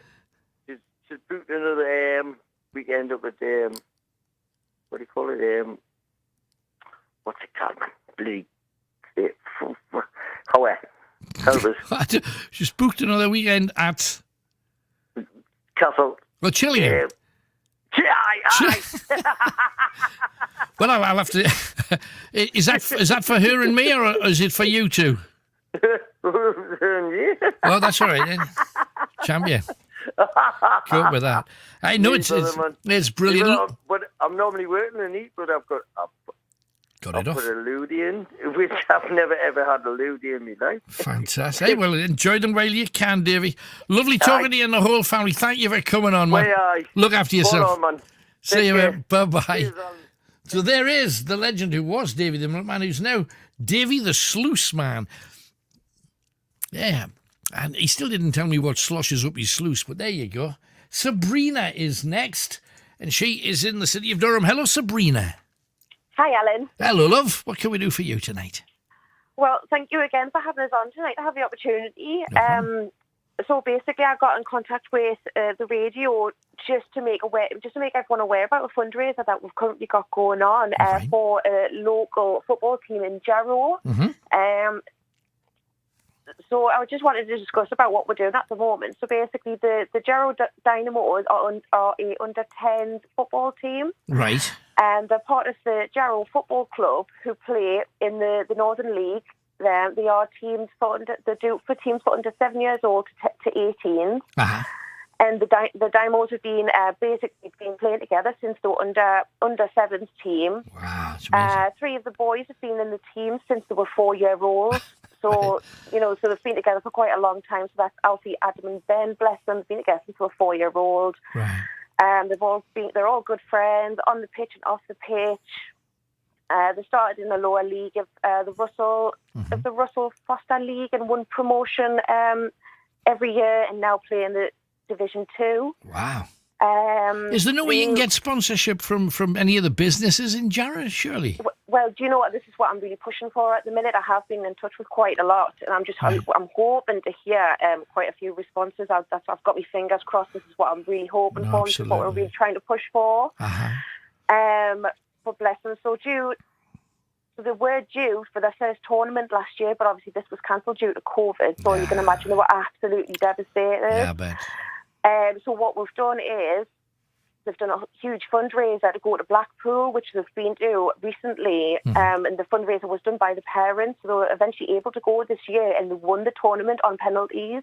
Wow. So as you can imagine, they were absolutely over the moon. It was such an emotional time for them. I was so proud of them. And what we want to do now is we want to raise money and help them get to have the opportunity to go to Holland next year to continue the development and play in the tournaments in Holland. Can you imagine that? I mean, they couldn't possibly have done more. You know, they've won stuff. They've been promoted year by year. They couldn't really do more to deserve sponsorship. And the thing that a lot of companies don't realise, you can write this off against tax because it's a promotion. And it's a charitable promotion for a local enterprise. So they could actually get, instead of paying a bit of tax, they give you the money instead. So it's an absolute win-win. So if you are a business in Jarrow, how would they get in touch with you if they were listening now and they thought, hang on, I could do so. I wouldn't mind my name on their shirts.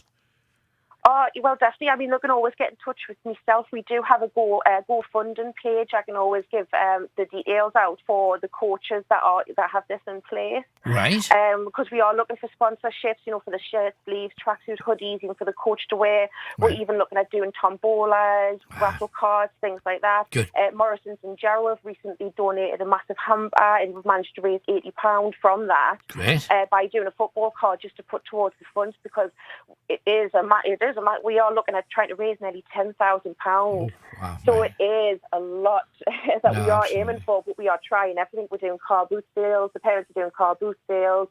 They're making homemade jams and things like that. And then the profits go towards to raising money for these boys to send them off so they can play in Holland for that opportunity and for that experience. Well, let's hope you get there. Congratulations and well done, the Jarrow Dynamos. Let's make sure that everybody knows the name. And if there are any companies, what's the GoFundMe page under then? How can they reach it? How can they reach out to you?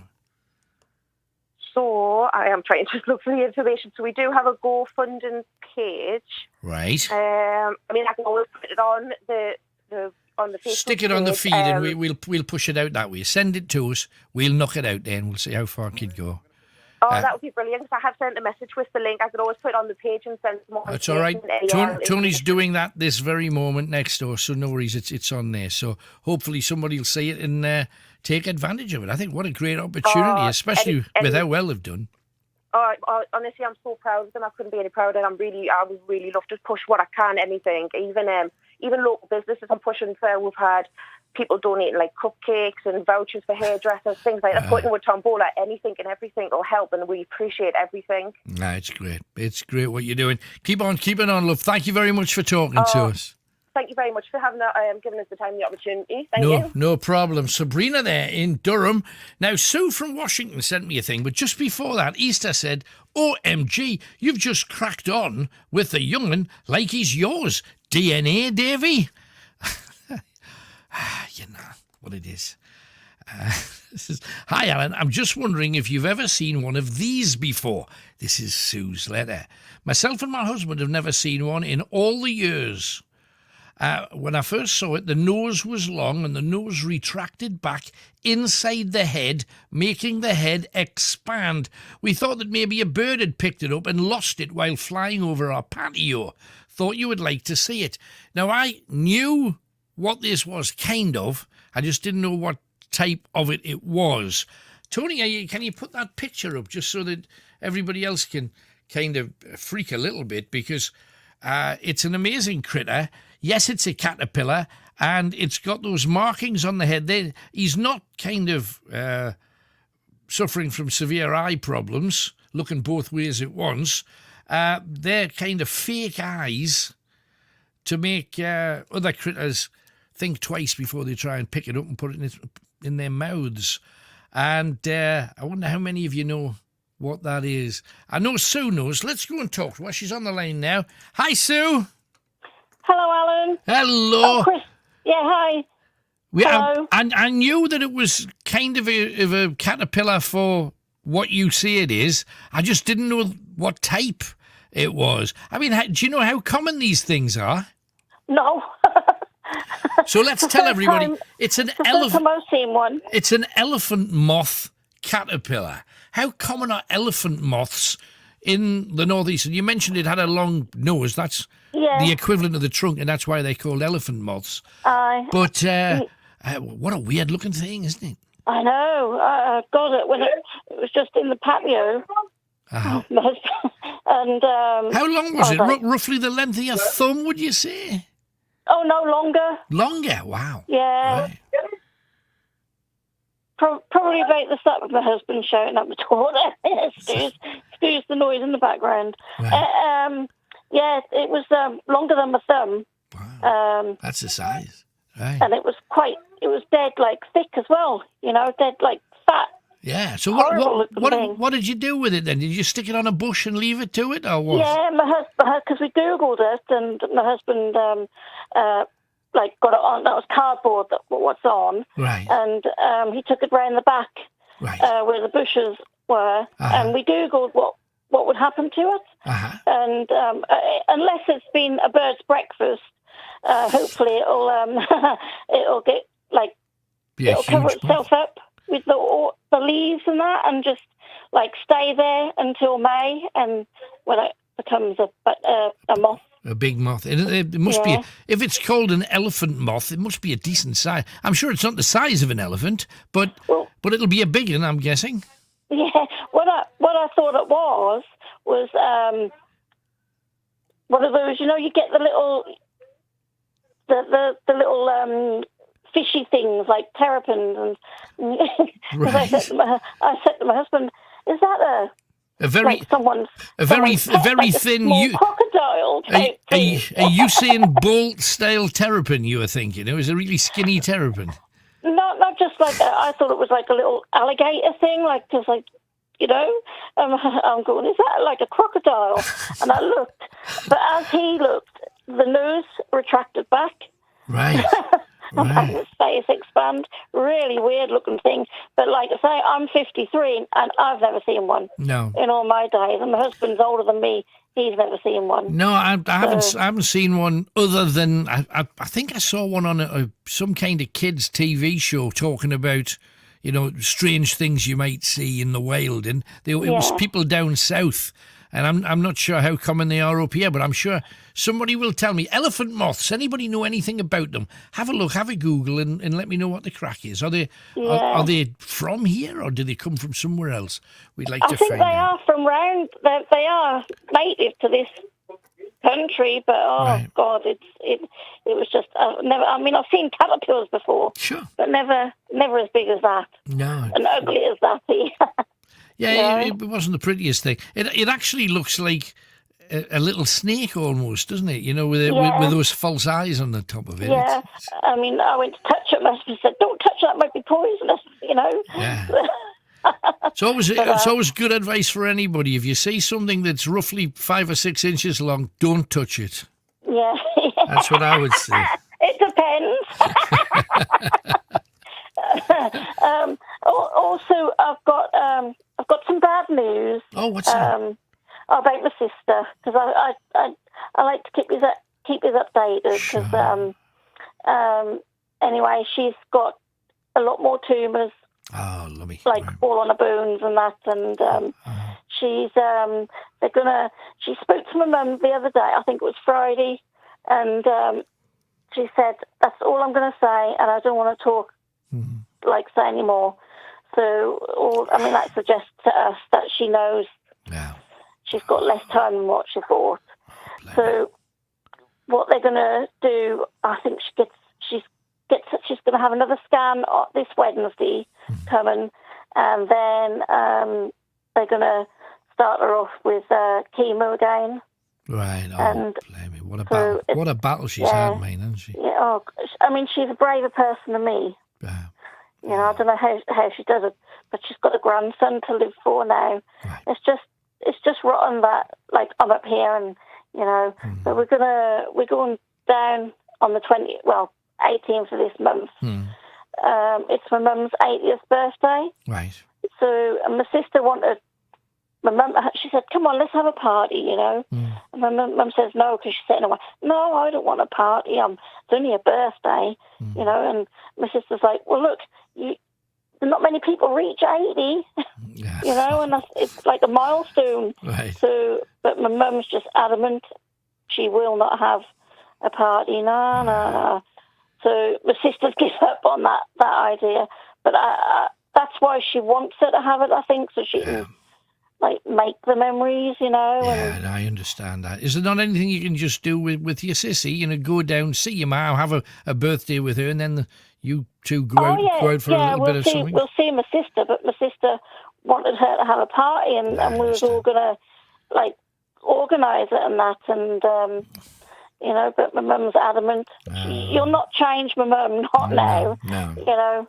So. Oh, well, what a damn shame. Well, give him a love, Sue. Thank you very much for coming on. What a shame. There's one more thing. I've got a 32-inch, not a Caterpillar, a 32-inch TV.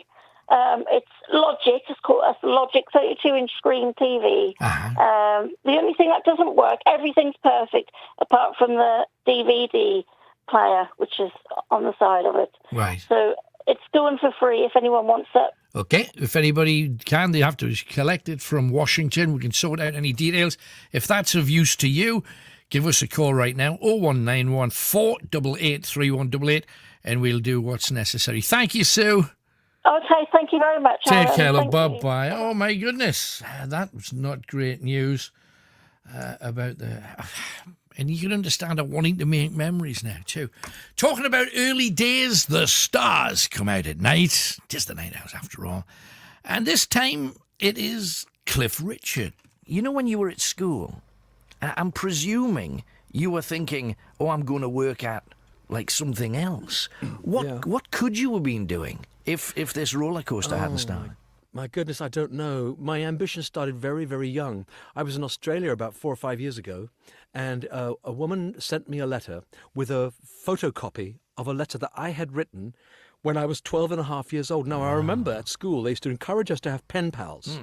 They got us an address, and somebody in Australia, and I wrote, "Dear Josephine, my name is Harry Roger Webb. I go to this school. I play football. My ambition is to be a famous singer." Wow. At 12 and a half, I'm 12 and a half years. I can't believe that it was that long ago that I actually wanted to sing. But there it is in black and white. And I don't know what else I could have done. I remember towards the latter end of my schooling days, because I'd started to sing and form a band and everything, my school business went down the tubes a little. And when they asked me, when those people come around to ask you, job... Careers people. Yeah, careers people. My best mate was really good at maths, and he wanted to work in a bank. And so I said to them, I'd like to work in a bank. Of course, I was useless at maths, but just because my friend said it, I said it as well. If I hadn't made it in this industry of ours... I'm not sure what I would have done. Were your parents not hitting you around the back of the head saying, get a proper job, job, stop it? Well, funnily enough, there was a good balance. My mother was very encouraging. My father was not discouraging, but he'd keep saying to me, look, just don't get so wrapped up in this, because if it doesn't happen, you've got to be prepared to have a life. Right. You still have to have a life. Yeah. And so the balance between them, so in other words, I went into it all and did all the sort of talent competitions and found myself not always winning. In fact, I don't think I ever won a talent competition. I may have come second, but I never won. And that's a thing for pop idols, of course. If you don't win, it doesn't mean you're no good. Absolutely. I chased it still, and when I made it, of course, my father was 100% behind. But I think he was wise to say, get a life. If this doesn't work for you, you can still get a life. You've got a personality, you're a person, you can find a gift and do it and follow it.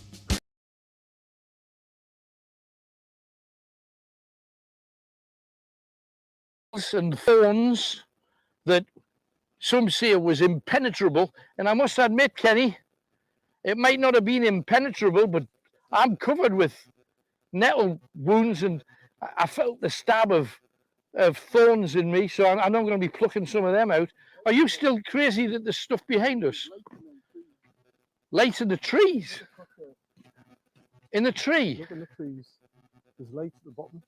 I think that's just houses in the distance, Ken. It's just up there. I'm sensing this stuff up. What was that? Was a moth? I just saw something in your light.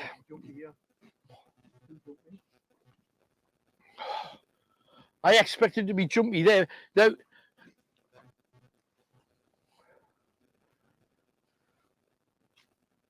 you know, we talked at the beginning of the show about a poltergeist. Because this witch lost her dog, and the people here in this particular village refused to help her, she cursed everyone, and she said that she would return as a demon to chastise them. And she returned as a poltergeist, and she's supposed to be in these woods. So, and it might well be that we're coming to the mounds, because we're over here. Ken, have a look over here. This could be the mounds, you know. Oh, that's just a bat. We've got bats again, which is it's always a blessing. Oh my goodness, what was that? Somebody's bit you. Can I just say, for everybody that's watching this, please share it as much as you can. Get the message out that we're doing voices. Just went, oh.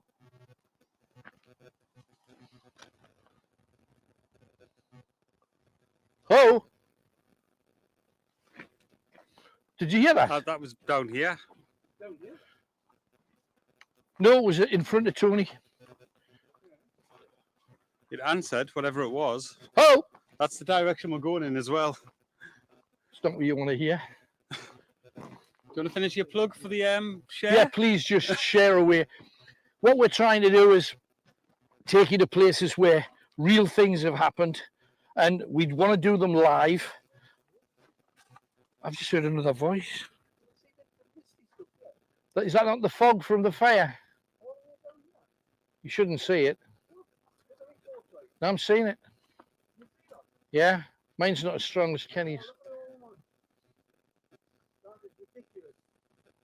Can you actually see this or not? You can see a bit, not much. But share. The main point is we're doing stuff live. We're doing stuff that nobody else has done from places where they've never done it, and telling you the history that everybody should know about where they live. So spread the word and tell everybody, and share it as many times as you can. The more times you share it, the more chance you've got of winning the goodie bag. That's the deal. So please do that. It would help us out a great deal. And tell the world. Yeah, come closer to the camera, then Tony will be able to see that, because if you look into his beam, there's stuff passing. Look. You see it? Yeah. What's that? I think that smoke's following us. No, the smoke's right up there. You've got to remember that energy travels in mist as well.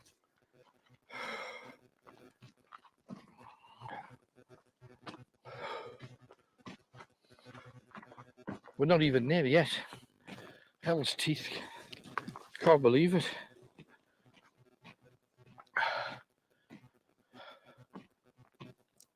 So we're getting answers when we're asking for things. We've seen stuff moving around.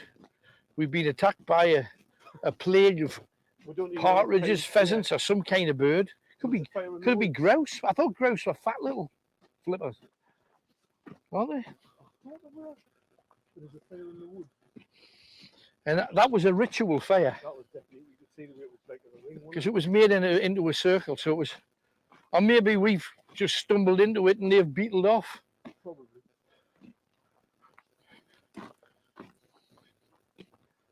Let's face it, 150 hooded witches are really going to be scared off by I wouldn't have thought so. two semi-ginger notes. No. Oh, it's not going to There's happen. some mounds. What's that? Are these mounds? Oh, they are mounds. Oh, my goodness. They look like they've just been created by farmers, though, those, surely. Yeah. I don't think they're them, but they're out there. I think they're in here, Tony, in this area here. Well, this is kind of where we're heading for the building. I think they're here, but just I think they're just overgrown. I think those are just put. I heard a voice behind you again, Kenny. Did you hear that? I keep hearing stuff behind us all the time. Oh, say hi. Hello.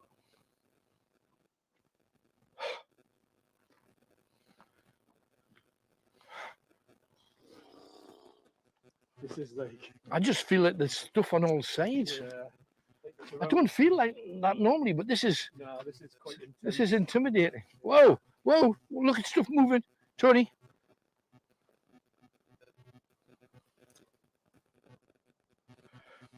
That looks like a mound, doesn't it? Yeah, absolutely. Just seeing stuff moving. It was over there beside the tree. Did you see that tree? Yeah. Yeah.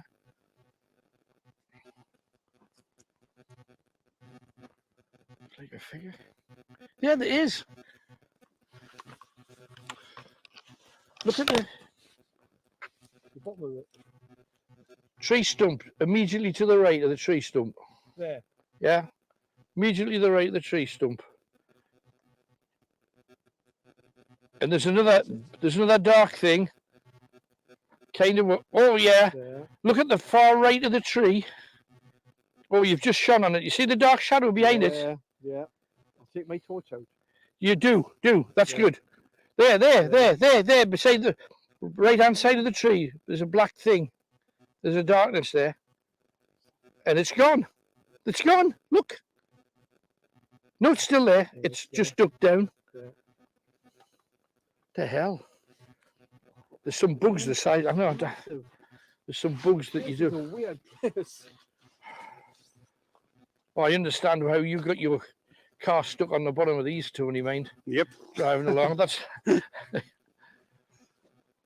Not the best idea. Even I I had. wouldn't fancy this unless I was on a track there. Can I have some torch light this way, please? Oh, sorry. I can't really see. No, I apologise. My fault. Kenny's watching our back. He's doing a good job of that.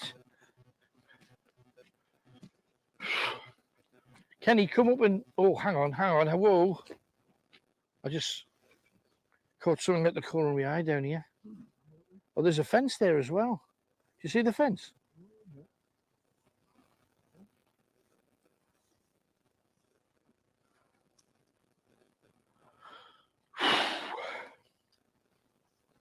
Don't think... Oh, jeepers. Ah, that's two. Don't think I've ever been as jumpy in the first beginning. That fire's freaked me out because it wasn't like a normal just campfire. It was all spread out.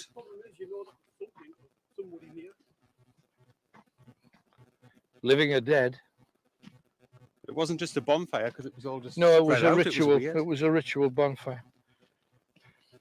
It's all spread out, and the thing in the middle was like a branch, but it was like a tree trunk, but it was on fire.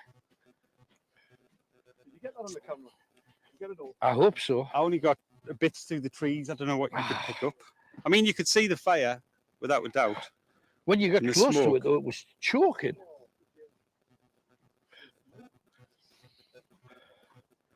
Yeah, it didn't do us any good, that's for sure.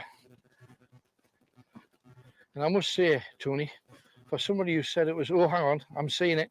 You see the ruin? I'm seeing There's where the we're building. going. In the distance. Can you light it up? Because you got the power, man. Can anybody see that on screen? You can see the outline, but that's where we're headed. Oh, good gracious. Sorry, Tony, I'm lighting up behind us. Light up ahead of Tony, Kenny, if you can. We can't see much on the... No, I know, I understand. But this is... I mean, this is in the middle of nowhere, so why would there be anyone there like the Cat Suave. Thank you, Cat. Alan Robson with you. This is Greatest Hits Radio Northeast. And, of course, across the week, we've had a belting selection of great tunes for you. Make sure you plug in across the week and enjoy as much of the station as you can. If you like good music and massive hits, you're going to love this station if this is the first time you've ever heard it. So anyway, let's crack on. Lots to talk about. Time for your second clue. Now, you've got to work out what all four answers have in common, and it's something quite specific. This word appears in a Bruno Mars song, a David Byrne song, and a Deep Purple song. Okay? 2 greatest hits and an album track. What's the word we're looking for? Second clue. What the plant kept saying in Little Shop of Horrors. What the plant said, Seymour, what the plant kept saying in Little Shop of Horrors. 2 clues down. 2 more clues to come. And we started off tonight talking about a lot of things, a lot of other things we can talk about. Have you ever been stalked? How did you deal with it?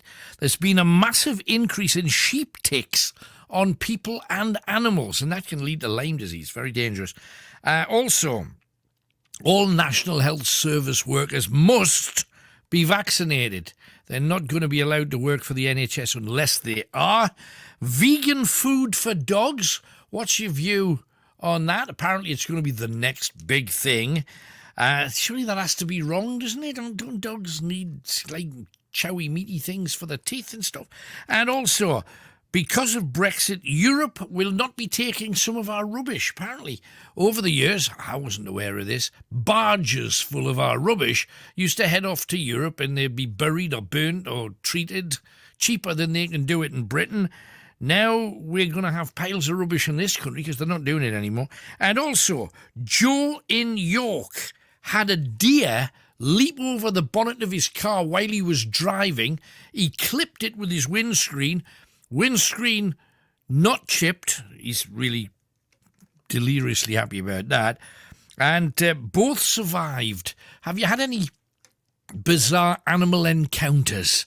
Give me a call about that too if you can. 0191 488 3188. But we started off with all school-related stuff because today they're back to school in England. My mother had one of these couches, you know, that looks like it's leather, but it's made of plastic. She had one of these black couches in the living room, and I remember the holiday was over, it was time to go to school, and I got a grip on that couch, just the edge.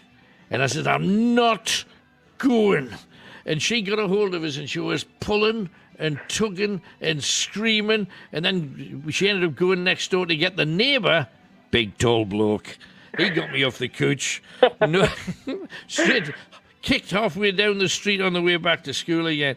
Because you get that feeling in your tummy the night before, like, yeah. I'm going to go back to school, I don't want to do this. Mm-hmm. And do you remember when, if you needed to go to the toilet, you had to put your hand up? I was absolutely desperate for the toilet. Or number 2, right? Sitting in the class, desperate. Yeah. I remember asking the teacher, and she said, no, you can't go. You're going to have to wait till break time. Oof, right. So basically, I said, look, I'm desperate. I've got to go to the toilet. So I got up to go to the door. Yeah. The key was in the door. She locked the door.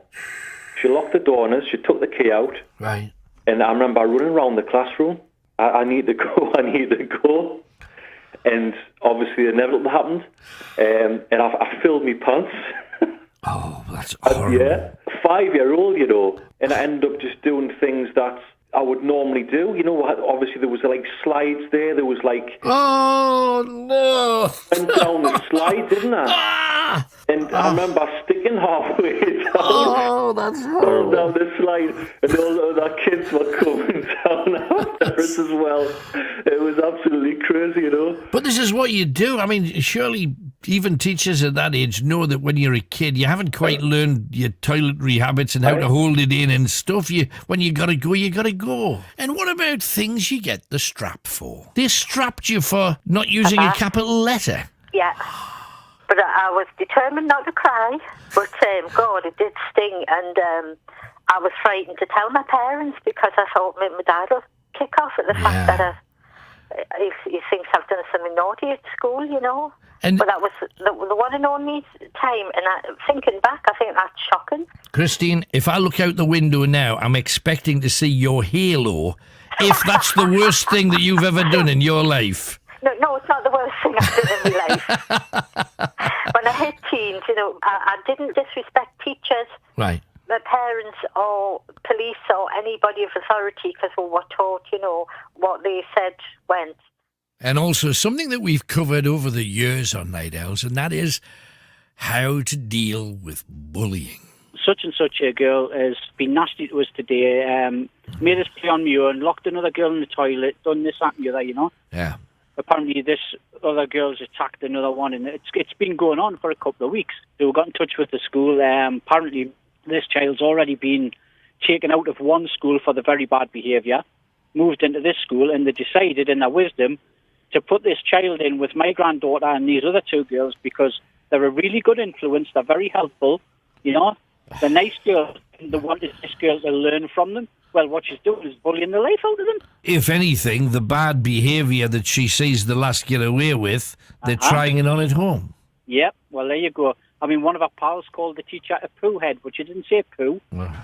Right, so she was in trouble. And what age are we talking about here? How old are they? 4 and 5. 4 and 5? Yep, this is the astonishing thing, right? How early does it start? Yeah. You know? And guess what the reaction of the school is? Let's look after the bully one because she's having a hard time at the moment and we've got to give her every chance. Well, what chance are they giving the decent kids that are getting bullied? They're coming in with scratches on their necks. And you know? And today when I picked her up, I said, what's happened today? Such and such been all right. Yeah, she's had a good day today. We've had it explained to us, this is 4 and 5-year-old, had it explained to us that she has some bad days and when she gets very excitable, she can sometimes lash out, so we just have to be careful. How about that? And, of course, one person we haven't mentioned yet. That's the guy they used to send round if you weren't at school. He was known, in my childhood, as the Wag Man. Lauren said, let's put the coal in before Mum gets back. That'll be good. So, off we went with a barrow in a bucket, putting this coal in. We were well through it. There were big lumps that you had to pick up with your hand because you couldn't get them on the shovel, you know. Right.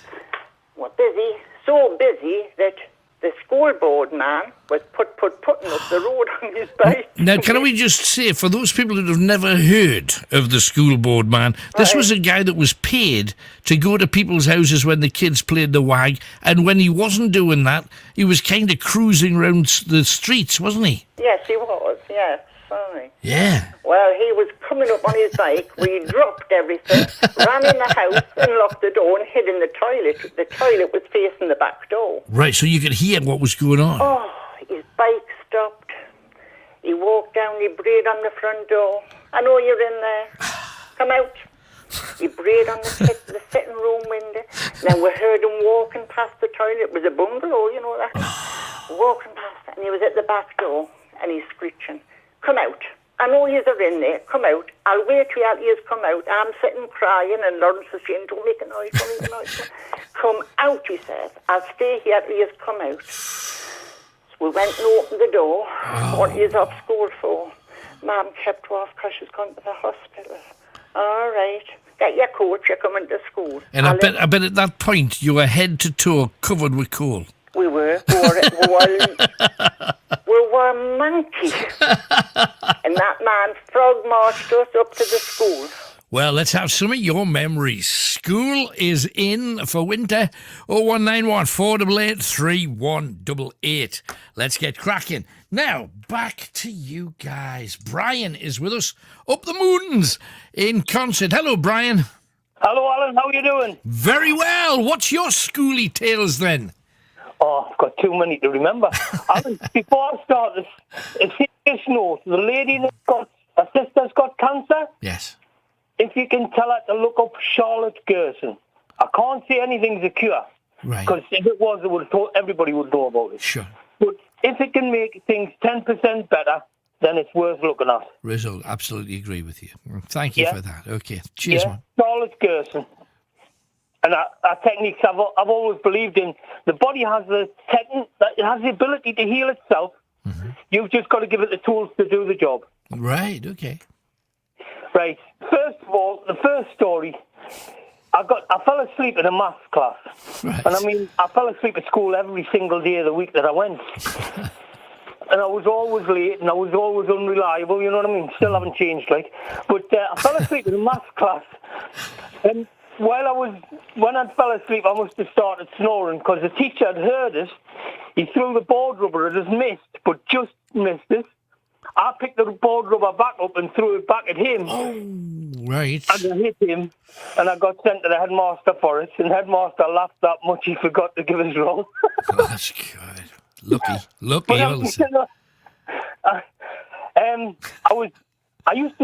was always late for school, like I said. And once I got caught for sneaking through the fence.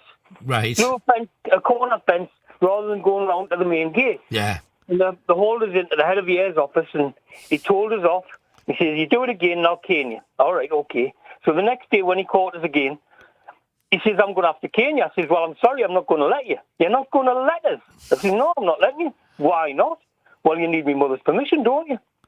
"All right, okay, well, we'll phone your mother up." He rang my mother and told her, and she says, "Oh, yes, cane him."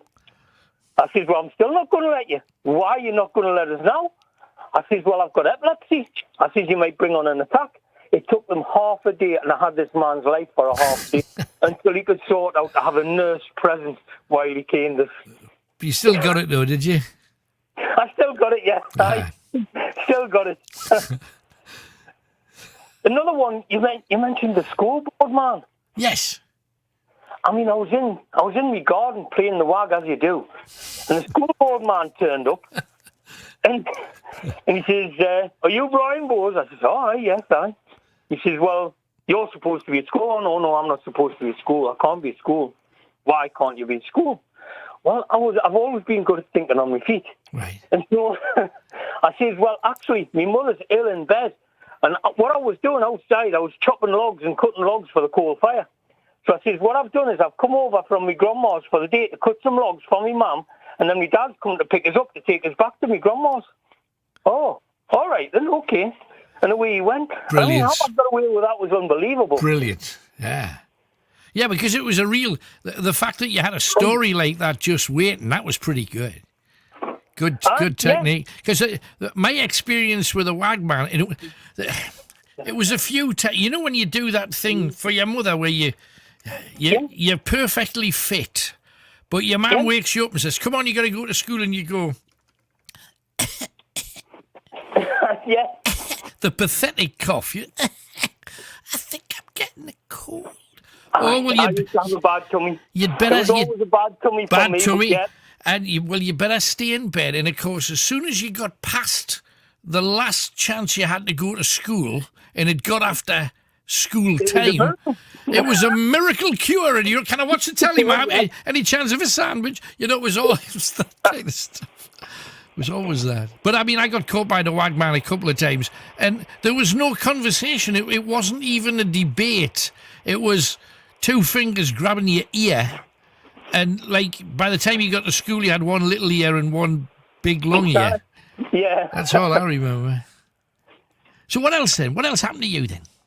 Another one, you said, you were talking to Cliff Richard, and he said about the careers officer. Yes, that's right. The careers officer said to me, "Well, what do you want to do?" Mm-hmm. And I said, "Well, actually, I've been learning to play the guitar. I think I'm quite good at it." Right. Later on, turned out I was tone deaf, so I'm shit. But I said, what I fancy doing is I don't expect to be famous in a band or anything like that. Right. But, a session player where you're just playing to fill in for people and things like that. I thought, that'll be cool. Right. And he told us what a shite idea that was. What I've learned, Alan, is find something that you enjoy doing, like yourself. Find something you enjoy doing and just do that and find a way to make a living out of it. Have you? I've always enjoyed DIY. Okay. I work as a handyman, and I have customers saying, "Oh, do you mind if you do this? And do you mind if you do?" Do you mind? You're getting us to play with me toys. That's brilliant. Right. I understand. But can you make a living? Can you make a living as a handyman? Can you? I mean, I'll get about 20 quid an hour. Oh, brilliant! That's pretty damn good. Right. I mean, sometimes you'll turn up and say, "Oh, I've been here an hour and a half, like 30 quid." No. The cheapest quote we had was 150 quid. There's 100 quid, mate. Wow, that's brilliant. Oh. Well, as long as you do the job that they want you there for, that's cool. That's right, Loads of times I've turned up to a job, and I mean, I'm not a plumber, but I turn up and I'll do plumbing. Right. Lots of times I've turned up where they said, "Can you fix that?" "Oh, yeah, I can fix that." And then I'm standing thinking, well, how the hell am I going to do that? So, I mean, if somebody came up and said, they bought some furniture from IKEA and you want it put together, you just turn your hand to it. Easy. Very easy. Right, brilliant. I have customers that have us do that on a regular basis, and they get really annoyed because I take the instructions out the box and throw them away and then take the stuff out the box and put it together. Right. Because, I mean, I know most people with any sense just hate all of that malarkey because you're either good at it or you're really not. And if you're really not, the amount of times I've built stuff, you build stuff and the screw comes through the wood at the other side because you've used the wrong screw. It's always something that happens with those damn things. Yeah. I know, so it's good advice and well done. You're living by it, so that's super cool. Anything you can do to anybody, young kids especially, anything. If you think I love fishing, I've actually got a mate I worked with us as a handyman for a couple of years. He now owns a fishing boat. He takes people on the boat fishing. He goes fishing for a living. That's great. Now that's find ways of doing that. Yeah, and you're absolutely right. Absolutely right. Well said. Anything else then, Bri? No, that's about it from me, but the wife wants to say hello to you. Oh, what's the wife called, Brian? Angela. Oh, it's Angela. Hello, Angela. Hiya. How you doing? I'm all right, love. Oh, I'm doing champion. Good. Just about school. Right.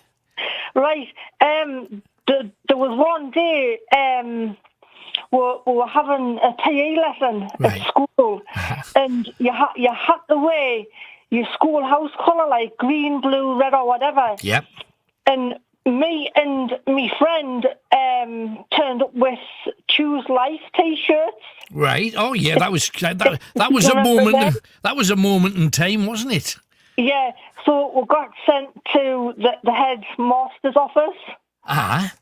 And we basically had to sit there for like the rest of the lesson and the next lesson in his office. Oh, blimey, that's a class. Oh dear. But the thing was, we kind of like had a fancy for him. Oh, yeah. Which made it even worse. Because we're like, oh my God, just let me out. No, I bet that's a nightmare. My goodness. Oh, and then there was another one. I don't know if you can remember Canfield School. Yeah, of course I can, yeah. Yeah, well, there was quite a few like people involved watching, like them fighting. So every person who was there got the cane. Oh, that's just ridiculous. I mean, from time to time in our school, it would be, who did that, whatever that was, and if nobody came forward, everybody in the class would get the strap or one of those board, those plastic rulers on the knuckles. Yeah, and there's another one where we used to go out every weekend with my friends. Right. And it was homework that weekend, and everybody's saying, "Oh, how are you? Come out!" I'm like, "No, I've got to get my homework done." So come like Monday morning, I handed me homework in, and everybody's like, "Oh, you're swatting all this and whatever, you know," and they really pick on us, and then all got detention. I was the absolute reverse of that. Mine was, Alan, you come out and play football. Oh, okay. And then on the bus on the way to school, you could always tell my homework because my writing was all right while I was in the class. But my homework was always higgledy-piggledy because you're on the bus and you're bouncing up and down on the thing. So. Oh, no. Oh, nightmare. I personally really didn't like school. Did you get a kick out of it? Well, not really, but I loved cookery. Cookery, all right. Well, we didn't do that. We had something like woodwork instead of cookery. Yeah, but boys' I absolutely school. loved it. Yeah. Oh, And yeah. I love cooking. Last week, both me and my husband made a homemade rhubarb and ginger crumble. Oh, wow. And how we do it is he does like the rhubarb and I do the crumble. Right. Uh-huh. And we made about 4 or 5 crumbles. Whoa. Right. You know, and I just love, once I'm in the kitchen, Alan, I love being in. You know, it's like, go away. I mean, tonight I've made a massive, lovely salad. Yeah. Hey, perfect partner to have, isn't it? Somebody that loves cooking like that. Oh, I love it. Absolutely love it. So he got a little pot now, has he? We'll have I both. Yeah, we have. Yeah. Well, but lately I've suffered from like depression, like sometimes like really bad. But I've started meditating. How's it working for you? Oh, it's absolutely brilliant, Alan. Good. You should give it a go. No, absolutely. Do you use music for it, or do you just a quiet room? No, what I do, Alan, is there's a river along where I go. Perfect. And I just switch off. That's great. Now, hey, it's a discipline, though. You've got to learn how to do it, haven't you? It's not just like, well, just stand there and do nothing. You've actually got to kind of tune in, haven't you? You've just got to switch off like everything, you know. Yeah. And it, like I say, it's just for like 20 minutes, half an hour. Great. And it's working brilliant. Top news. Angela, thank you very much, darling. Lovely talking to both of you. Right. Thanks for coming on. Bye, Alan. Bye. See you guys. Bye-bye. Oh, lovely people. How about that bit of meditation? And I know some people are a bit critical of the whole, think it's a bit hippie. There's nothing hippie about it. It is just switch off all your problems. And in a case of having a river with a little bit of noise, a little bit of hubble-bubble down the stones, for me, it's beach waves. Let them wash in. Let it all loose. 01914 883 188. What about you? Give me a call. And Edwin is with us, and he's in Gateshead. Hi, Edwin. Hi, mate. Are you all right? I am good. So what's your topic tonight, then? Just a couple of things. Sorry, I'm eating a sweet. I didn't realise it was going to come on straight away. That's all right. How are you? Are you all right? I'm all right, mate. No worries. I hope Chris gets better anyway because he's got to talk to us tonight. Right, that's good. Kids at school, I think they should be taught finance. They should do what? Sorry, I missed what they should do. They should be taught finance. Finance? Actually, that's not... Yeah, is that not what... But is that not just maths? Is that better, mate? It is. Isn't finance just maths, though, isn't it? I don't know. When you were teaching them about unit trusts and all, I was on about the other week. Uh-huh. Like saving up, saving that money up, and right. for a lifetime, really. It's for a lifetime, really. I've got one with Fidelity. That's good, like Fidelity Investments. That's good. They're easy to understand. I mean, you can get a book on it. UK Investment Guide, Motley Fool, UK Investment Guide. It's a really good book, like. It's funny because when you're at school, you get taught, especially in maths, you get taught things that personally I have never used. I've never used logarithms, sines, cosines, any of that, algebra. I've never had case to use any of those kind of things. So if you were taught, VAT or ins and outs, you know. Well, these books that I'm on, because if they give that out, if all the schools give that out, it would teach the kids, once obviously they read it and that, about investments and that. It's really easy to understand. It's great. I mean, it can be like a hobby to you, just putting money away. Like I see, £90 historically, £1,000 historically put away in a lump sum. If you had that money put away in a lump sum over 30 years, you get 90 grand, which is a lot. You know, you wouldn't get that from a bank. Or you can do like a investment over every month, like £25 a month payment plan. Yeah, that is an absolute really fortune. good. Like, all that really good, and the returns fantastic, much better than a bank. Like, right, absolutely sounds. No, I think it's. I think that's that good lad idea. makes the full recoveries. Mind that lad that was knocked out. That was knocked out. Shocking. I'm sorry there. I just hope he makes a full recovery. That shocked me too. more last up there when I heard that. It's awful. Hey, no, but good idea. If anybody else has got things that we should teach at school that we're not teaching, I think that would be a brilliant idea. It would make keep them out of debt, you know, keep people from getting into debt. because I think when I first left school, especially when I left home as well, you've got no idea what stuff costs really until you get out in the world. Oh, that's a fact, Lee. That's a fact. And once they try and get into debt banks and stuff like that, they try and, get you saddled with it and that's a sad thing, really. No, absolutely. They're just bank robbers with suits on, aren't they, bank managers? Absolutely. Hey. They come with a free mask, some of them. Good stuff, Edwin. Anything else, mate? My son, anyway, I was telling him about his job and now he's still on the same shift. He's been doing 12-hour shifts at the CWS at Burley, the court at Burley. Right. He's trying to get on day shift, but they're not budged, like. No. But he's doing 12-hour shifts. He said, I'm up for that, Dad. He said, I'll do the shifts. He's doing it as a favour for them, really, because some of them are not doing the shifts, Right. But he's hoping. I said, well, try writing into the head office and see what happens. He says, I'm not going to bother with that. He says, that's been done before, now it never happens. But he's trying to get on the day shift if he can. But he's working hard, which we're having a job as well. It's hard these days. So. Yeah, well, let's face it, there's an awful lot of people that would swap with him at any time because they haven't got anything at the minute. That's the thing. Hey, good stuff, Ed. Thank you very much for coming on, man. Take care, right? Take care of yourself. Bye-bye. There you go. Edwin in Gateshead. What else should they teach? Pick up your telephone, give me a ring. 01914 3188. Now, we've talked to Cliff Richard about careers. We talked to other people about early days. Let's have another star coming out at night. And this time, it's Huey Lewis from Huey Lewis and the News. So let's talk school, shall we? What was school like? Were you a liked kid or were you the cool one carrying the guitar, looking like I'm going to be in a band? What kind of kid were you? Well, that was it. I was sort of searching for an identity till I found the harmonica, and that became my my MO.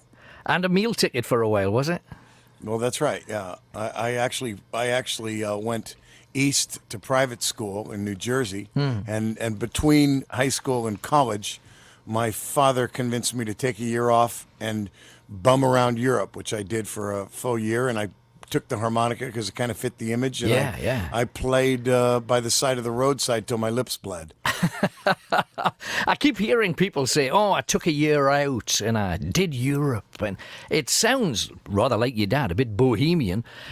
Does it work out that way or is it just hard work? Well, no, it was a wonderful experience for me. I had discovered, I was at school and I didn't know what I wanted to do in life. And I remember being in North Africa and playing harmonica for pennies.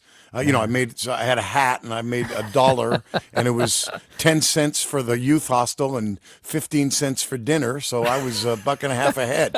And so I said to myself, hey, I like this. I think this is what I'll do.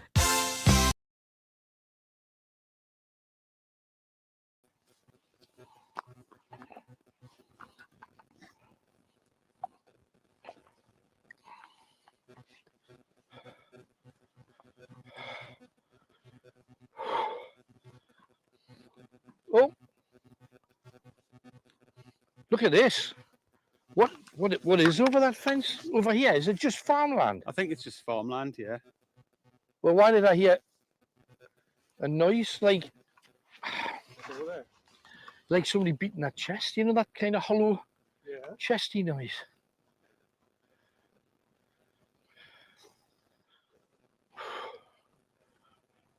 I feel like I've walked 1,000 miles and I'm not a proclaimer. I must say my wellies are not the most comfortable thing to plodge about in, but I'm glad I'm on it. I'm in them. Oh, hell's teeth. Looks like we're heading into one of those big fields of corn where there's little kids with scythes going to chop you to pieces.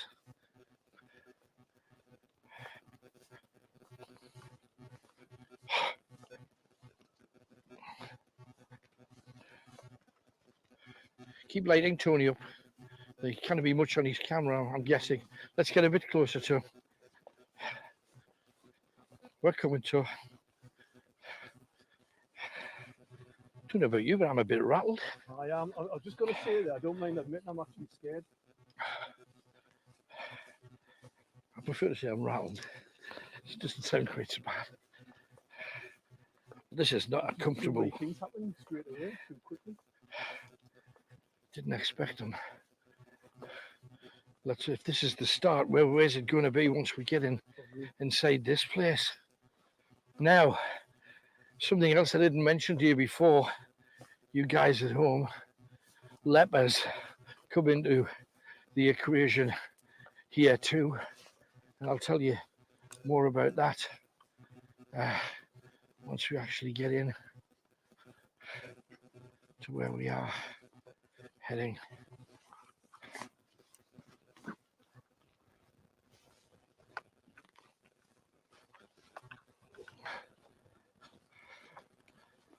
What you got? We'll get stuff over here, Tony. There's a figure moving. Do you see the figure? Don't wake them up because we've got to pass them. Oh, what we got? What? Oh, hang on, Plodgy. Careful, Kenny. Deep, nasty mud here. Oh, says he, and walks straight into it. Damn it. First plodge, damn. Where we're going? What the hell's up here? It's just the way we'll have to get to it. Really? One way in, one way out. You know those new boots that you've never worn, Kenny? You've worn them in today. Well done.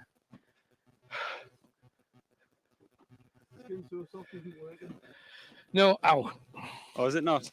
No, you need a hat. I haven't been bitten. Have you not seen your face, Tony? You actually have been bitten. I probably have. I can feel them floating around us.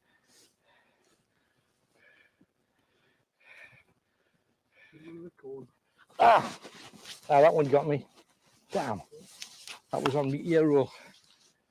You know when you hear them inside your ear going. Oh yeah, I've got that. Zizz. Oh.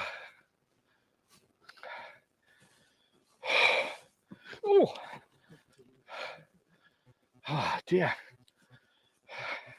Every horror film you think of rolling them. I know.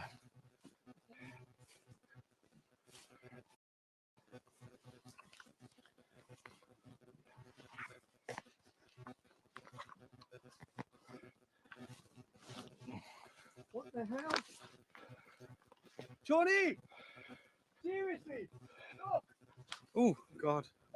Oh, what's that? That's a bat. The bat, what's this here? I've no idea. Look! Oh, bats. Oh! What? Look, it's for miles. What the hell is that? Oh, the bat again! But look, it's still there. Ah, it's a bummers!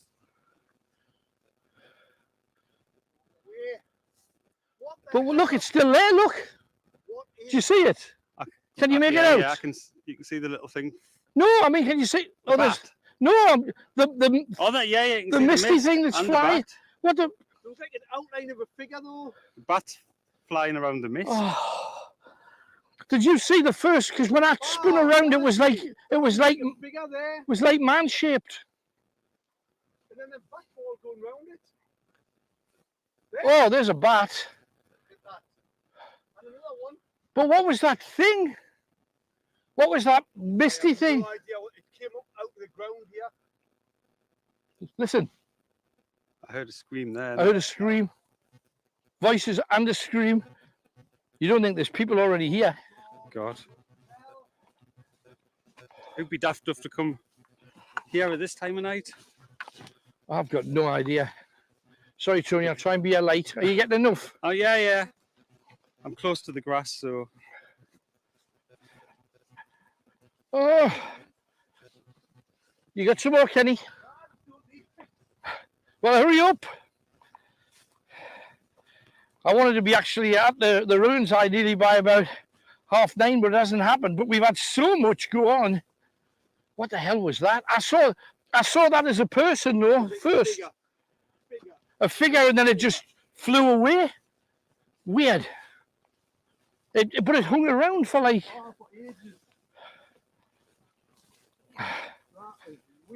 Amazing. Oh. Is it just me, or is this like walking through mud? Because I seem to be flying through it, through the figure.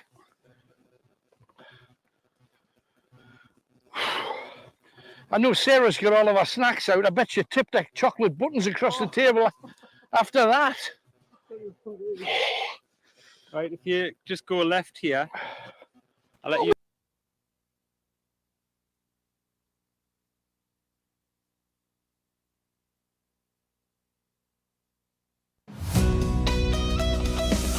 The voice of the North. Alan Robson's Night Owls. The phone-in that gets you talking. Greatest Hits Radio. Lots to talk about tonight. Something else that I have to mention that just happened this week. Don't know how many of you ever watched. There's a really old crusty channel called Talking Pictures. Don't know whether you've ever come across it. I ended up watching a little 20-minute film. Where do you get a 20-minute film? 20-minute film. And at the end of the film, they played God Save the Queen. And they showed a picture on the screen of the Queen when she was probably first or second year as Queen. Really super young. And I wonder, because I remember when I was tiny small, 5, 6s and 7s, the very first time that I went to the cinema to see 2 films, you saw your B movie, then you saw the movie you went there for. At the end of the film, didn't matter whether you were there for a matinee in the afternoon or whether you were there at night time, they played God Save the Queen after every movie, after every big film. And everybody stood up and put their hand on their chest. Now, does anybody else remember this, or am I just 1,000 years old? And the other thing was I saw something at a car boot sale that I hadn't seen in a long time. Jukeboxes. And I know modern jukeboxes have, are digital, and the ones before that had CDs in them, but the ones when I was a kid had vinyl. And the vinyl, they used to require that you take the middle bit out of a vinyl record. And if ever you got a record from a jukebox, you had to buy a little plastic thing that fitted in the hole so that you could play it on your record player. Anybody else remember stuff like that? Just sounds otherworldly now, doesn't it? Anyway, Anne's been on. She says, I loved school. Only ever got the cane once. Dr. Lohenberg, a huge German teacher with a Sherlock Holmes pipe, caned me for talking, which I wasn't. Think it was because I had a French surname. That was the only reason I could think of why he picked on me. I was a proper little swat. Hated that man. I believe in medical cannabis. I take the oil for arthritis in my fingers and it works. The Gerson website just promotes a good diet, which people should eat anyway. Some non-processed foods, lots of fruit and veg, and only occasional takeaways and cake biscuits. Wish they'd let you do a few more evenings. Bet they get more listeners on Sundays than they do other evenings. Well, funnily enough. 0191 488 3188. And I forgot to mention, Olivia Newton-John has kept cancer at bay since 1992, mostly using medical cannabis. There you go. That's everybody told. And let us move across to Kelly, who is in Stanley. Hello, Kelly. Hi, Alan. Hello, love. So, Hello. School, how was it halfway up the mountain? Oh, you know what? Do you know, you've been talking about school all night. Yeah. The worst nightmare from school has to be like having to do cross country. I hated cross country as well. Why did you hate it then?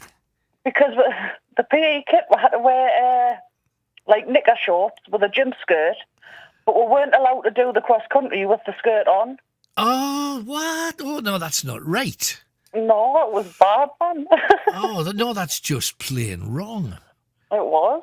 No, I hated it, and very occasionally we found out which bus we could get if we ran around the corner away from the school, because we had school bus passes, you see, so you could get on any bus, and we could get one bus that took us like a third of the way, and if you got off that bus and walked up to the next road, you could get another bus coming the other way, but we couldn't do it straight away, otherwise we'd be back in like 10 minutes, and it took about an hour and 5 minutes, our cross-country course.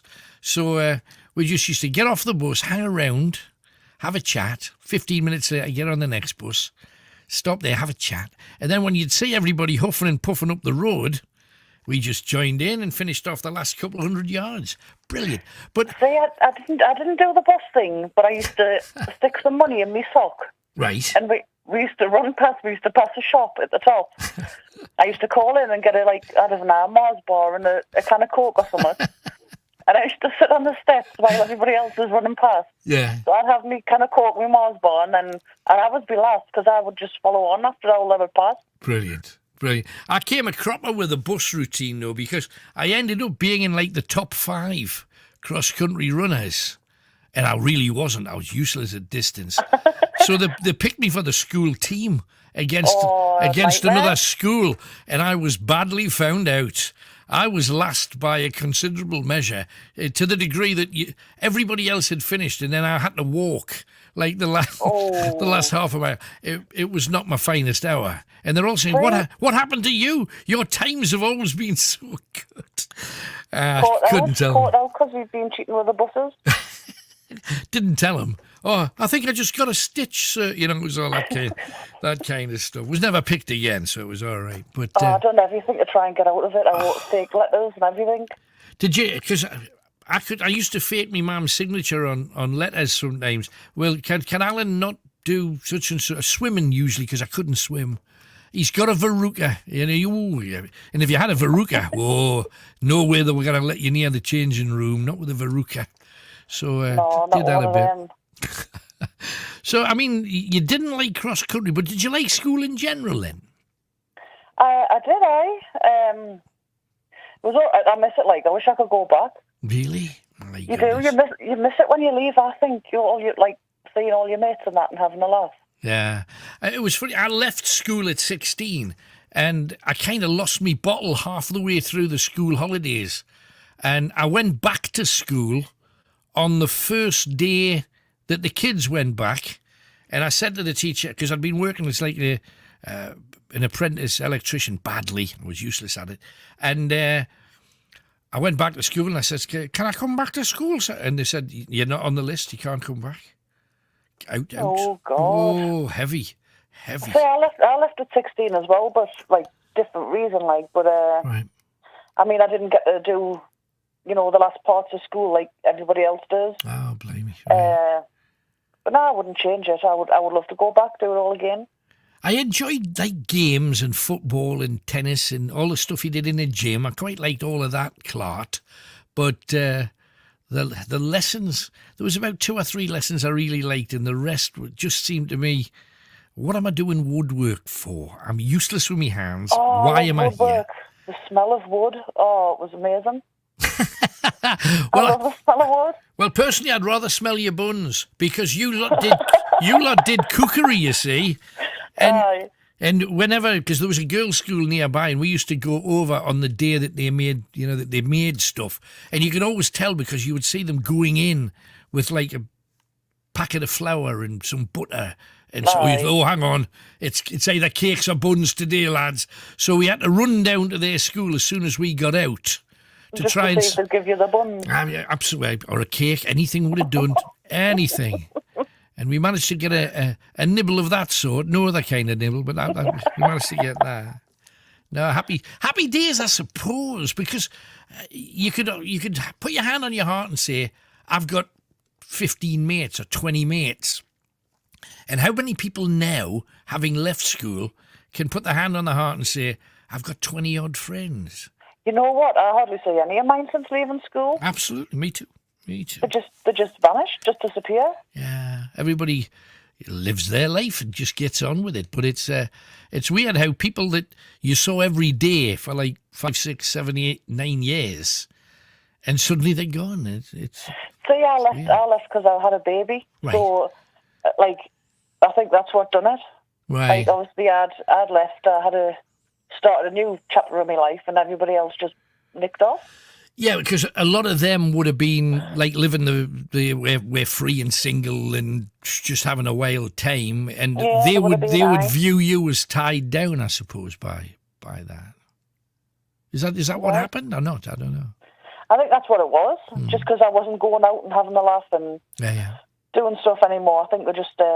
I must have turned boring. That's what it was. Well, I don't think it's that. I just think you didn't have the chance because they made an assumption that was not necessarily right. Because I bet you would have gone out with them if they'd have rang you. You know, I wouldn't have. You know, given that I would have rather stayed at home with a Ben. Really? Oh, well, there you I go. would've. Made the I right would've. decision. Made the right decision, love. No worries about it. Sure did. Good stuff. Anything else, Kel? I just want to say a quick hello to a few people, if that's all right, Alan. Crack on. Help yourself. Quick hello to Richard, Mark and Tim, the Three Stooges. They're all listening. All right. Is that it? Oh, damn, it's too easy. Thank you, Kelly. All the best. Right, champion. Cheers, See you later, Alan. bye-bye. So, school days. Remember the days of the old schoolyard, as Cat Stevens once said, for money. Time for another piece of music, but this time it's from somebody that I interviewed ages ago. I think his name was Robbie McIntosh. He's a member of a band called the Average White Band, and they really were a great outfit. And when they told the world that they were Scottish, nobody believed them because they were the most American sounding that you could ever imagine. And they did stuff like this.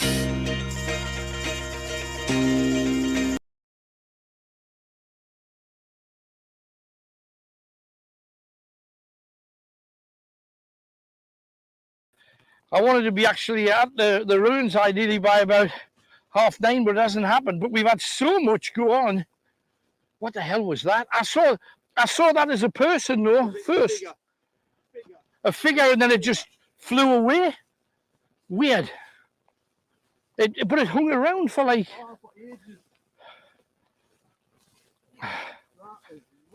Amazing. Oh. Is it just me, or is this like walking through mud? Because I seem to be flying through it, through the figure.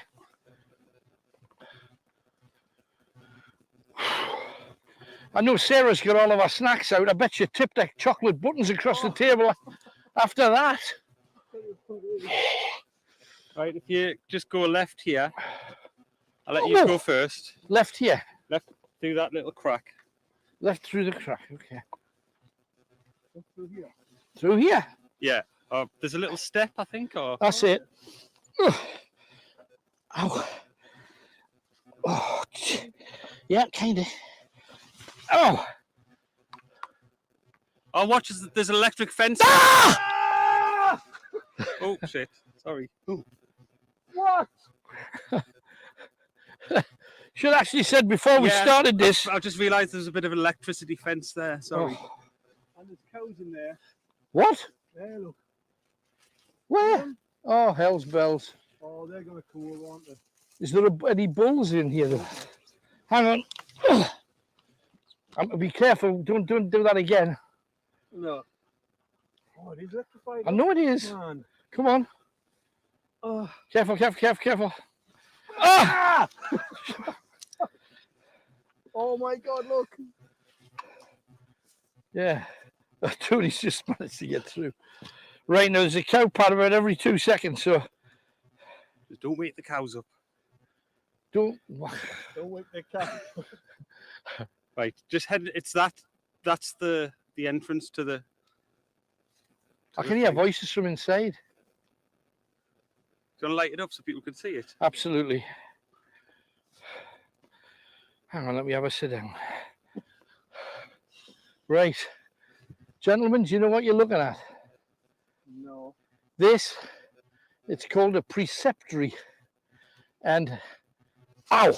So it's just zipped in the air all there. They were built by the Knights Templars and the Knights Hospitallers. And back in the day, they used to make money out of having a leper hospital near. Now, we're far enough out in the wilds for there to be a leper hospital.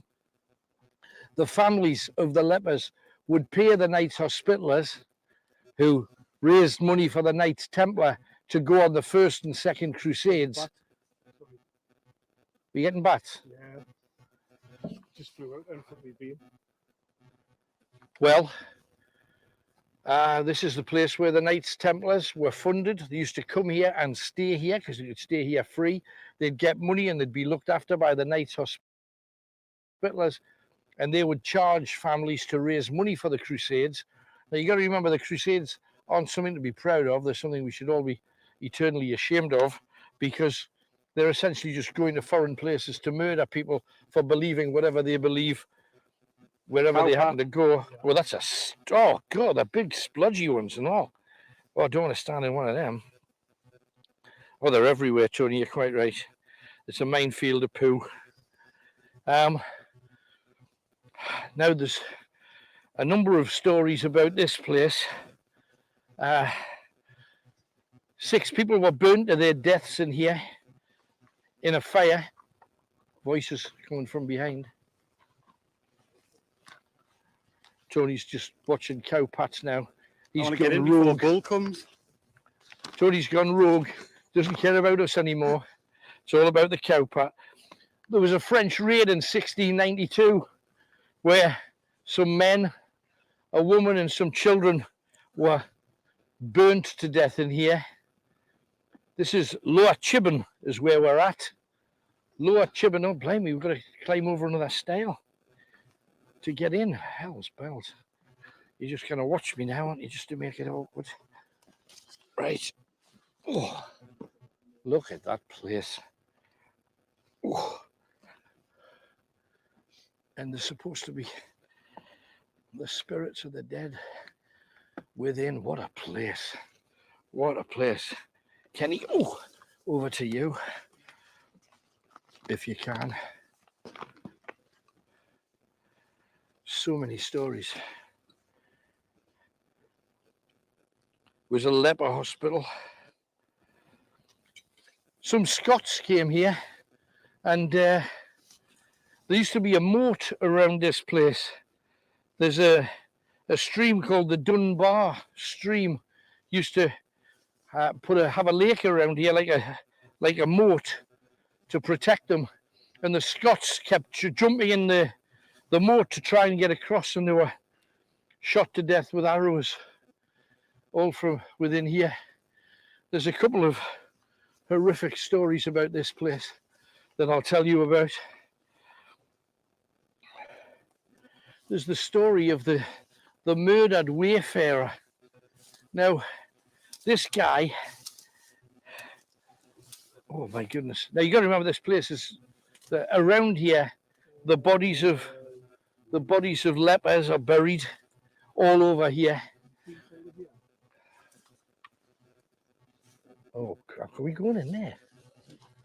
Shoot us! Oh. Is that like a chimney burst? Is that like a fireplace? I don't know. Got to find a way of getting in there. Now, the bodies of lepers. I mentioned that families paid people to. We're going to go in, Kenny. We can get in here. The bodies of lepers just scattered around here, and the reason for that. Who's going to go first? Then I'll. Okay. Yeah. You're just getting my silhouette on. Do you want to go with first? Your lights? Thanks. Oh, what a place! What a place! Oh my goodness! It's through there we need to be, I think, to tell this story. We'll come out and check the outbuildings a little bit later, but let's watch the nettles. Oh, because I'm getting stung to pieces here. Are you feeling it too, Ken? Oh, keep your hands up. Spiders webs in all directions. You just don't know what the hell else is in here as well. Oh, there it is. There it is, Kenny. Oh, my goodness. Now, get in here. Oh, there's, oh, I don't know which one it is. You've got to come in here, Tony. Got to come in here. Now, this place has been unused from the late 1600s. It's been ruins since then. Now, the reason that this room is really important is a wayfarer, a man who's moving to another town, another county to set up business. He had a lot of money with him, and he was Scottish, and his name was Alexander Fleming, not the famous one. And he came here, and he was used to traveling down from Scotland, spending his night in bothies. Now, a bothy's like a little farm hut that farmers would build so that travelers or their own shepherds could sleep there if they had to overnight, and they'd be warm and dry, and you know, they'd have somewhere to have their sandwiches and a drink and then head on their way the next day. Now, there's no bothies in England, or very few. So what he did was he saw this building ruined, and he came in and he put his bag and his pack down, got a bit of soft grass. He was going to sleep for the night. In the middle of the night, some border reivers came in. Might have just dropped out a little bit. I'll just get out of this bit. Yeah, stream resumed. Right, sorry we lost you there. Sorry, guys. As soon as I went in that.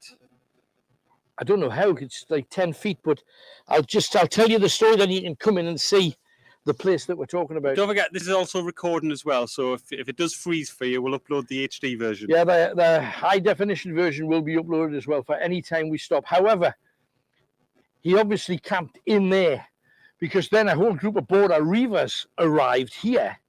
They'd been using the ruins as their base. Hold on, it's just gone off. I don't know why when we come here, it's let's get back to the side.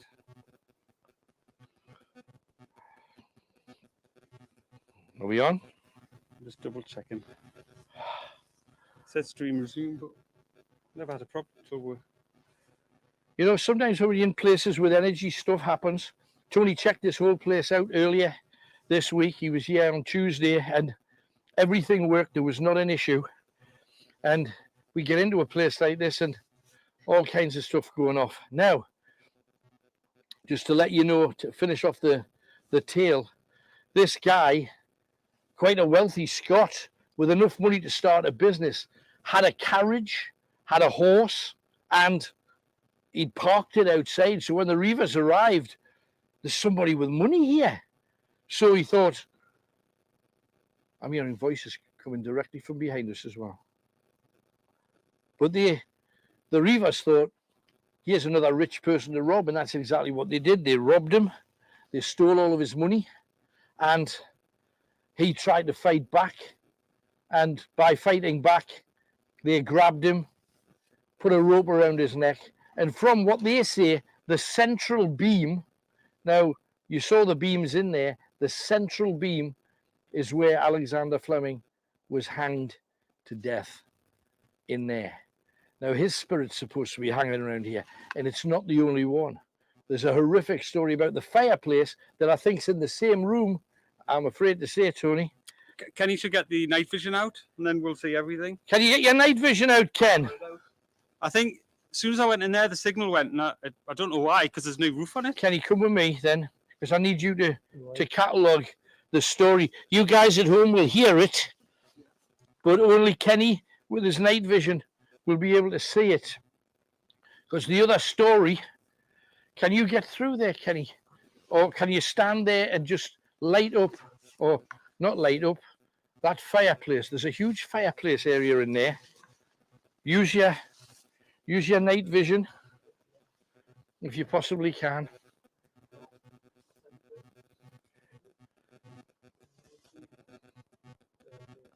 Now, what relevance does the fireplace have? Well, one of the Knights Templars went off on the first and second crusades. And while he was there, Kenny's filming Kat this. Suave. Thank you very much, Kat. Now, if you would like to get on the show, it's not often we say this, because usually we got queues, probably because the schools are back tomorrow. A lot of people are going to bed early and not calling in. So if you ring right now, you will get pretty much not straight on, but it'll not be very long. 0191 488 3188. Give us a call right now. You're pretty much top of the queue, and we'll get you on air. Simple as that. We got lots of stuff to play that we want to anyway, but we want you on air. That's the priority. 0191 488 3188. Now, time for your third clue. You'll get the fourth clue in about 20 minutes. Clue number 1 is a Bruno Mars song, a David Byrne song, and a Deep Purple tune all share this word. What word is it? Second clue. What the plant kept saying in Little Shop of Horrors. What the plant, Seymour, kept saying in Little Shop of Horrors. Third clue. Iggy Pop had this for life. Okay? Iggy Pop had this for life. One of his greatest hits. 3 clues down, 1 more clue to come, and then you've got to tell me what links all 4 answers together if you can. Okay, let us dive straight into Andrew, who's with us in North Shields. Hello, Andrew. Hello, Alan. Hello, mate. What can we do for you tonight? First of all, can I use your program to say my condolences to the loved ones of Sarah Harding? Absolutely, of course you can. Yeah. I go to Mind, a mental health group, every Tuesday. And there was a Sarah Harding there suffering from cancer. Oh, my goodness. Right. Yeah. I wish her well, too. Last week I was there. Right. Thank you. How's it going? Is it going well for you? I'm quite happy, thank you. Good. I talk about childhood a lot because I haven't done much since leaving school. Right. I went on a YOPS course when I was 17, and that was in a school. Right. Together with 12-year-olds. Now, I don't abuse drugs apart from tobacco. Right. Never have. Right. Well, not never. Except that on the YOPS course, my brother gave me a joint to take into school with me. Right. Where I worked in a library there. And I smoked it in the toilet. Right. I don't know what I thought would happen. Doing that, you know. Yeah. I mean, how did it affect you then? I heard the class in uproar nearby. You know, they were aware of me. Oh, blame me. Right. Right. So what happened? I mean, did you get punished for it? No, I didn't get punished. I got away scot-free with it. Wow. My goodness. Amazing. But I was 17. Right. Oh, yeah, so there'd have been a bit of that around, I would have thought, for 16, 17-year-olds. Yes. Right.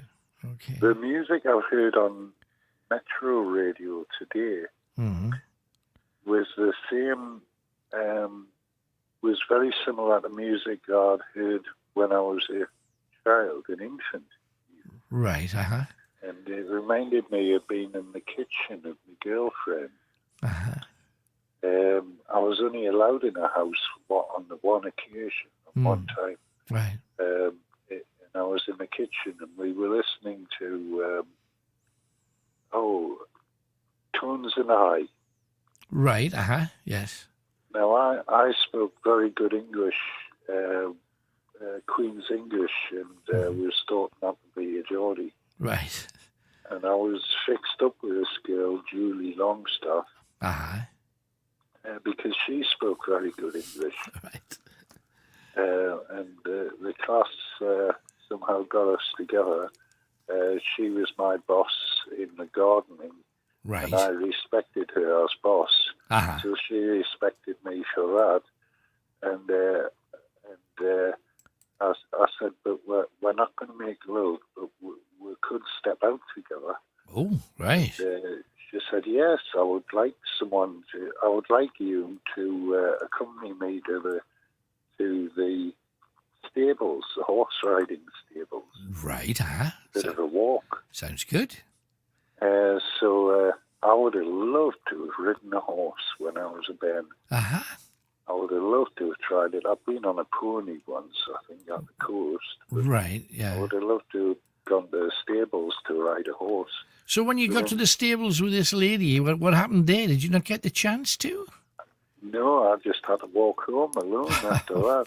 Right. And I kept on accompanying her to the stables and walking home alone. Right. Oh, what a But I was telling my mum all about this girl, Julie, and my mum couldn't take it in. She was, who's Julie? Keep talking about Julie. Who's Julie? And I was saying, it's my girlfriend. I know. I remember being a kid, being a lot of the lad. It was funny because you get up to about 14 and it's just football and other things. And then you get to kind of 15 and you see your mates with girlfriends and it becomes a bit of a priority to try and get, even if you just walk home next to a girl.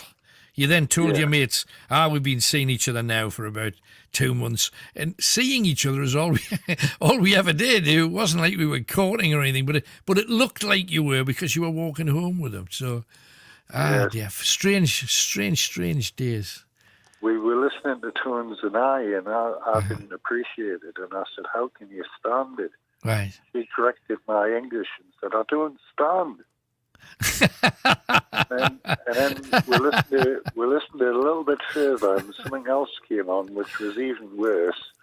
Andy switched the radio station to Greatest Hits instead. Right. Thank you. And said I couldn't stand it. Right. And Julie burst out laughing at that. She thought that was very funny. Yeah, it was. I It would was have very laughed good. too. Very good. Anything else then, Andrew? No, that's all. That's lovely. Hey, well, thank you for coming on. Andrew there, talking of many things. Got lots of stuff to talk to you about too. We asked a bit earlier on about Afghanistan. Now, we have heard in some of today's press that there is a distinct possibility that it could end up in civil war. Should the West and America get re-involved with it or not? Or do we allow the answer to be what a lot of people are asking for across Europe, to allow all the European countries and all the countries that are not hardcore Islamic states take in the people that want out? Empty a third, 2/3 of the country's worth of people for the sake of rule that the majority don't want. Tough call that. So what do you do? Also, what's your view that they're saying that every National Health Service worker must be vaccinated, otherwise they could lose their jobs? That's hardcore, as we say. Have you ever been stalked? And if so, how did you deal with it? And all of this stuff about Brexit. If you want to talk about it, feel free to do that. We're told that 50 shops a day are closing down. 50 shops a day. And we must make friends with Europe, said Boris today, because we're 38% down with the economy because not getting orders from Europe. What a surprise. Sacha Baron Cohen says he's sick of COVID-19 lies. And Sky News says the effects of Brexit have been apocalyptic already, rebounding with more immigration, not less, more unemployment, not less, less trade. We were promised a ton more. So how's it gone for you? I think it's difficult to judge with what's been happening, but I'd be interested in your views. And also, back to school. We have been made aware, and got an email here from Ollie who says, my parents used to go to school any time I was disciplined to disagree with what the teacher had done. His parents were against anybody hitting them with rulers or any violence at all towards little Ollie. You had a row that way with school or a teacher? The sixth formers should be treated just like the rest of them. But if the sixth formers are behaving... Well, so, the other day, right, and our other kids, my kid was coming home for his dinner. He wasn't in any problem. Okay, as far as you know. What do you mean, as far as I know? As far as you know, he was wasn't. coming to my house, man. Okay, and on the way, you don't think he could have sworn at somebody? No. It's impossible. Your child would never swear in the history of the world. He'd No, never swear. no, Your you- child would never do anything wrong, would he? Because he's your The other child. day, I'm not saying he's an angel, right? That's the point, though, because once they get together in whole teams, they're not angels. Right? But at the end of the day, my point is, why the hell should the school lock them up? To stop They're them not from in prison, causing hassle. man. To stop them from causing hassle. At the end of the day, right, they're not in prison. The people in prison's got more bloody leeway. Right? Do you know what I mean? Them aren't locked up 24/7, not like the bloody school. Okay, so for But all I tell you now- for all the shops in Wrighton that had an hour or a couple of hours a day in the middle of the day where the kids were in there shoplifting and causing trouble and pinching stuff, Alan, they're not having that done now, so that's a good thing. at the end of the day, right, the kids used to go to Coffee Johnny's in the deli and everything, right? Right. They used to put the bloody the rubbish in the bins if there was bins. Right. But what they should do is fetch more bloody bins out. Right, because But what you're that's the saying is that... council all over. What you're I sa- mean, it's like going along the main road, right? The council's cut back on everything. Sheila, are you listening to yourself? If other people listening to you must think you're crackers. Well, they You're think saying... the bloody selves. You're I saying- couldn't give a shit. Well, I know, but you can't even use... as soon as you start swearing, you appear to be the daft, crazy, dumb parent, and you just made that happen there by swearing. I don't give a... Well, she seemed to intimate that it was the shop's fault that kids threw paper everywhere because they should put more bins out. If kids aren't putting them in the bins that are already there, they're not going to put them in other bins. What's your view about kids, lunchtime, what they do, where they go? Where did you go? 0191 488 3188. And kids left to their own devices. Oh, dear. Yeah, I've had the cane smacked. Like smashed. Do you know what smashed? Because you were a sinner. No, all because I want the gas of sinus. The button burner. I put them on because you was just smoke, you know. Yeah. And I was sick of him caning me, so I said I put them all on, right? So he went in slowly, blind cell up, but he didn't.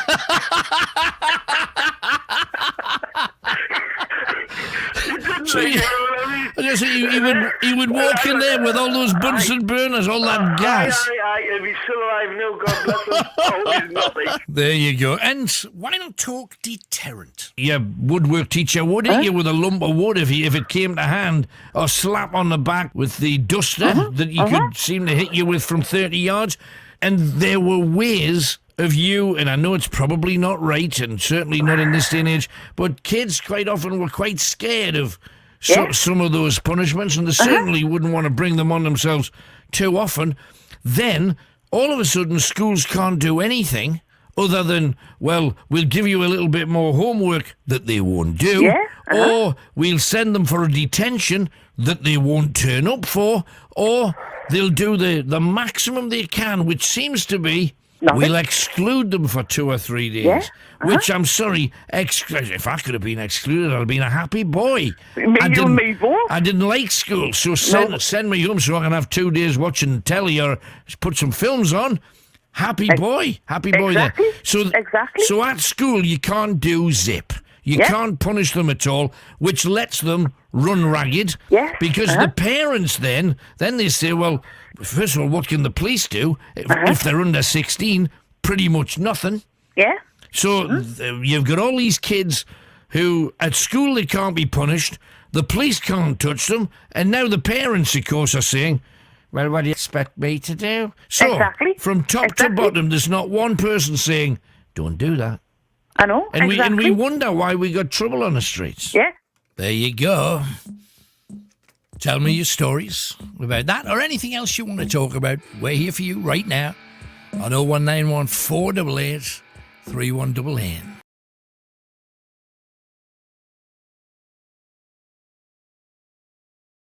Going back to the fireplace, if you will, and I'll come out for the benefit of all the people that are with us now. Now, Kenny's got the night vision camera on. I don't know what he's picking up, but the main story that we're here for is because of what happened in that room. You got to remember, the hospitalists here selling treatment, selling like an apothecary, giving out cures to locals, curing their horses, or trying to, and giving the money to the Knights Templars, who promptly spent it on horses and swords and all of their accoutrements, and they went off to the First and Second Crusades, 12th and 13th centuries. Now, one knight left, and when he returned, a woman that was working in this very building with lepers ran up to him, picked up her little baby and said, "Do you remember before you left? This is your son." Now, when she did this, he was in that main room, and it was late at night, and there was a roaring fire in the fireplace where Kenny's filming right now on the night vision camera. The roaring fire. And this woman was just shrugged off by the knight. Now, you're nothing to me. I don't want to be anywhere near a woman who's been with the lepers, because it was considered unclean by the church. And of course, he's a crusader with the big red cross, being not very Christian. However, she said to the entire company, which is about another dozen or so people who'd fought in the Crusades and were knights, and some hospitallers, and said, "What about your honour, Sir Knight? As long as this child lives, it's your duty to look after me and to look after your son."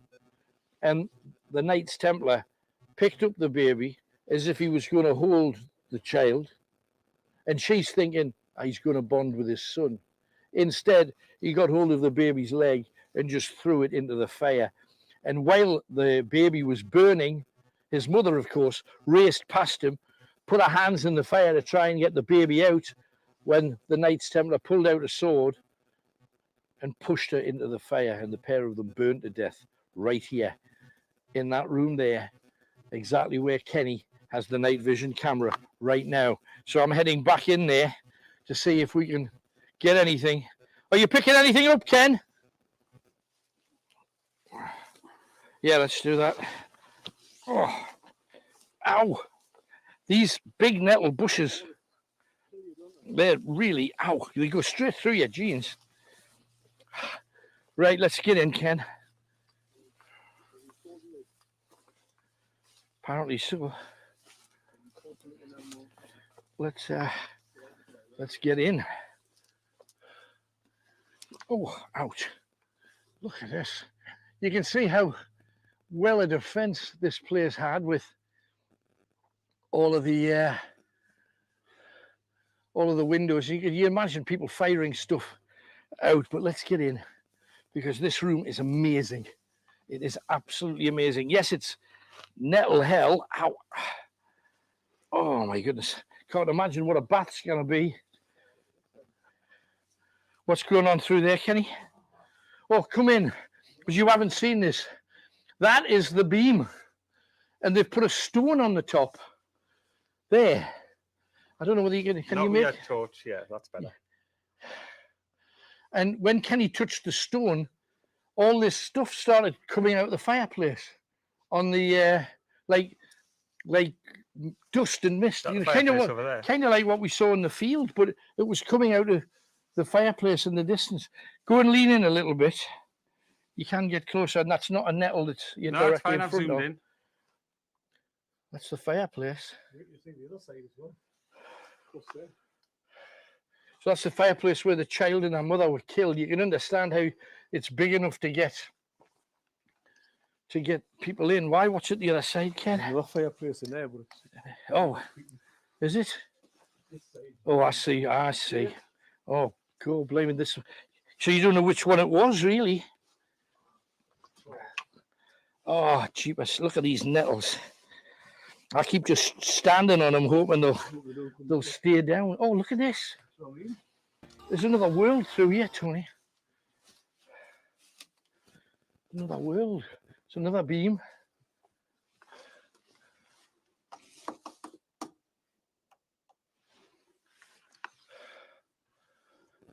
Can you come through? Can you move out just so that Tony can get in there? Yeah, just so he can get down there. Are you coming in here? Yeah, I think so. Might as well. Oh, I'm being eaten alive again.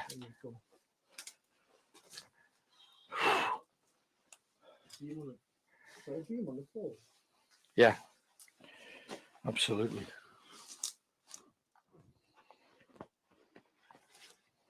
There's more. Look at that, man. I've got to get your night vision. What is it? There's more of that stuff. Seriously, it's like a mist. What is it? I've got to get it. Come on. On the night vision. Like a mist there. Where? There's all kinds of stuff moving.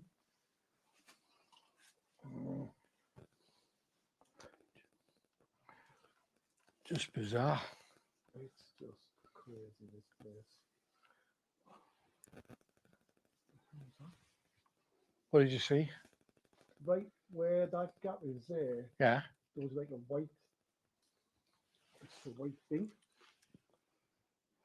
Just in that gap there. That's a bat just flew Oh, past it. I thought was. Did you see the bat? Yeah, that's something. Just crazy, man. Spiders everywhere. Be careful. Just be careful. So this was the place where they looked after lepers, where they looked after the Knights Templar when they were here, where they looked after the Knights Hospitallers were paid to look after the sick. And this is where they did it. Now, what I suggest we do is come outside and do about 30, 40 minutes with the public, because we'd love you to be with us on our way back down that avenue past the fair and everything.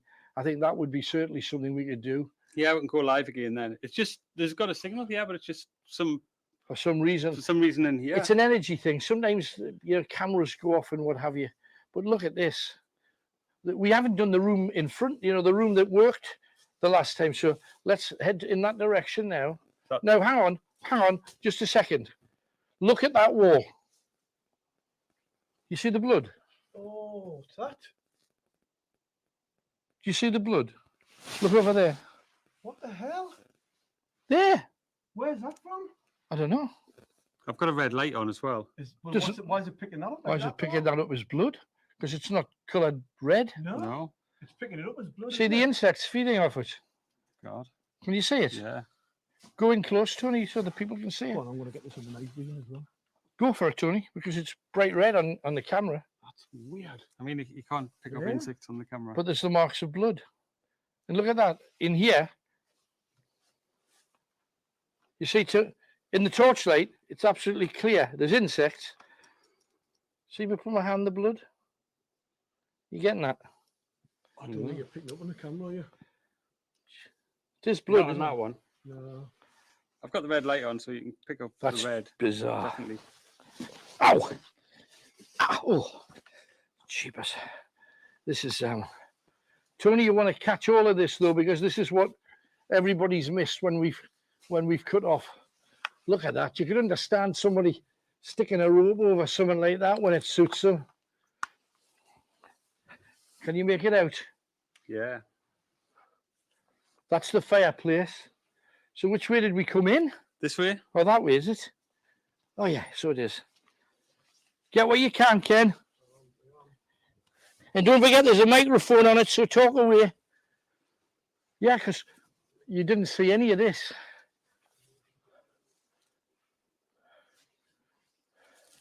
Is it just me, or does that look like a figure, Tony? You making it out? Kind of. The door, just near the window. Yeah. Ow. Something climbing in my ear. Yeah. Oh. Yeah, look. I hope you can make this out, Tony. The stuff moving, man. The stuff moving. Stuff moving in all directions. Is it just through the reeds? Do you think that's what it could be? Oh, blimey, I don't know, though. There's some big stuff moving. Ow!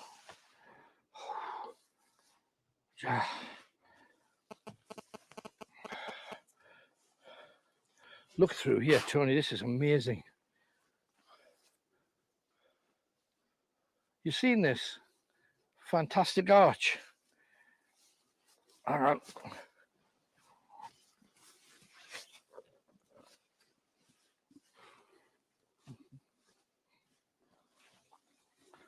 Blimey, I'm stung to pieces here. But you can come in a little bit too. Beautiful windows there. I'm looking for a very particular thing. There it is. It's called the piscine.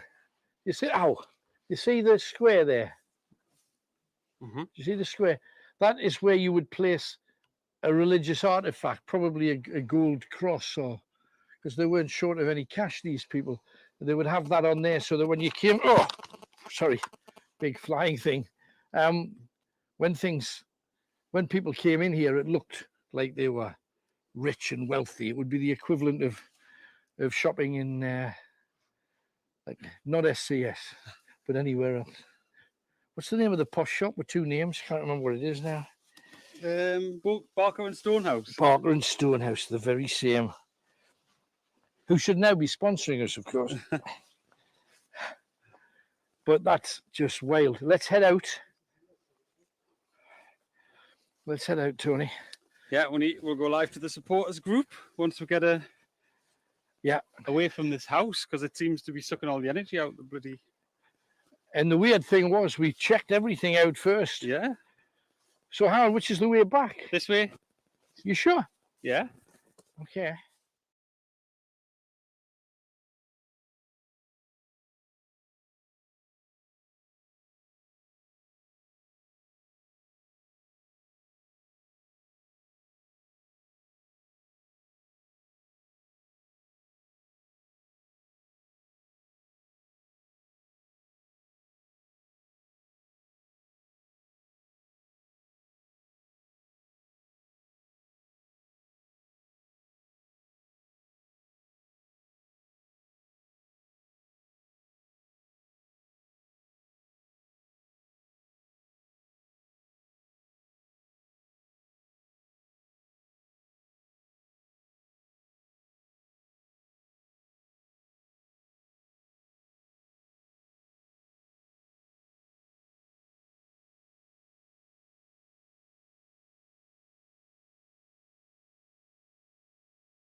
for life.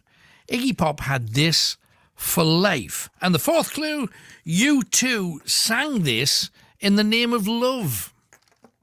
U2 sang this in the name of love. You got 4 words. They all have something very specific in common. What is it? 0191 488 3188. Call Chris right now. He's waiting for you. And a prize is waiting too. So give us a call. 0191 488 3188. We have Mark, who is in Hereford. Hello, Mark. Hi, Alan. I'm just turning you off on the on the app. I understand. What you got for me then, man? Well, I spoke to you a week or 2 ago, and we were talking about Hereford, and you knew nothing about Hereford apart from bulls with a nose ring. Pretty much. That's yeah. that's You're how wrong. it's done. You're wrong, Alan. We have well.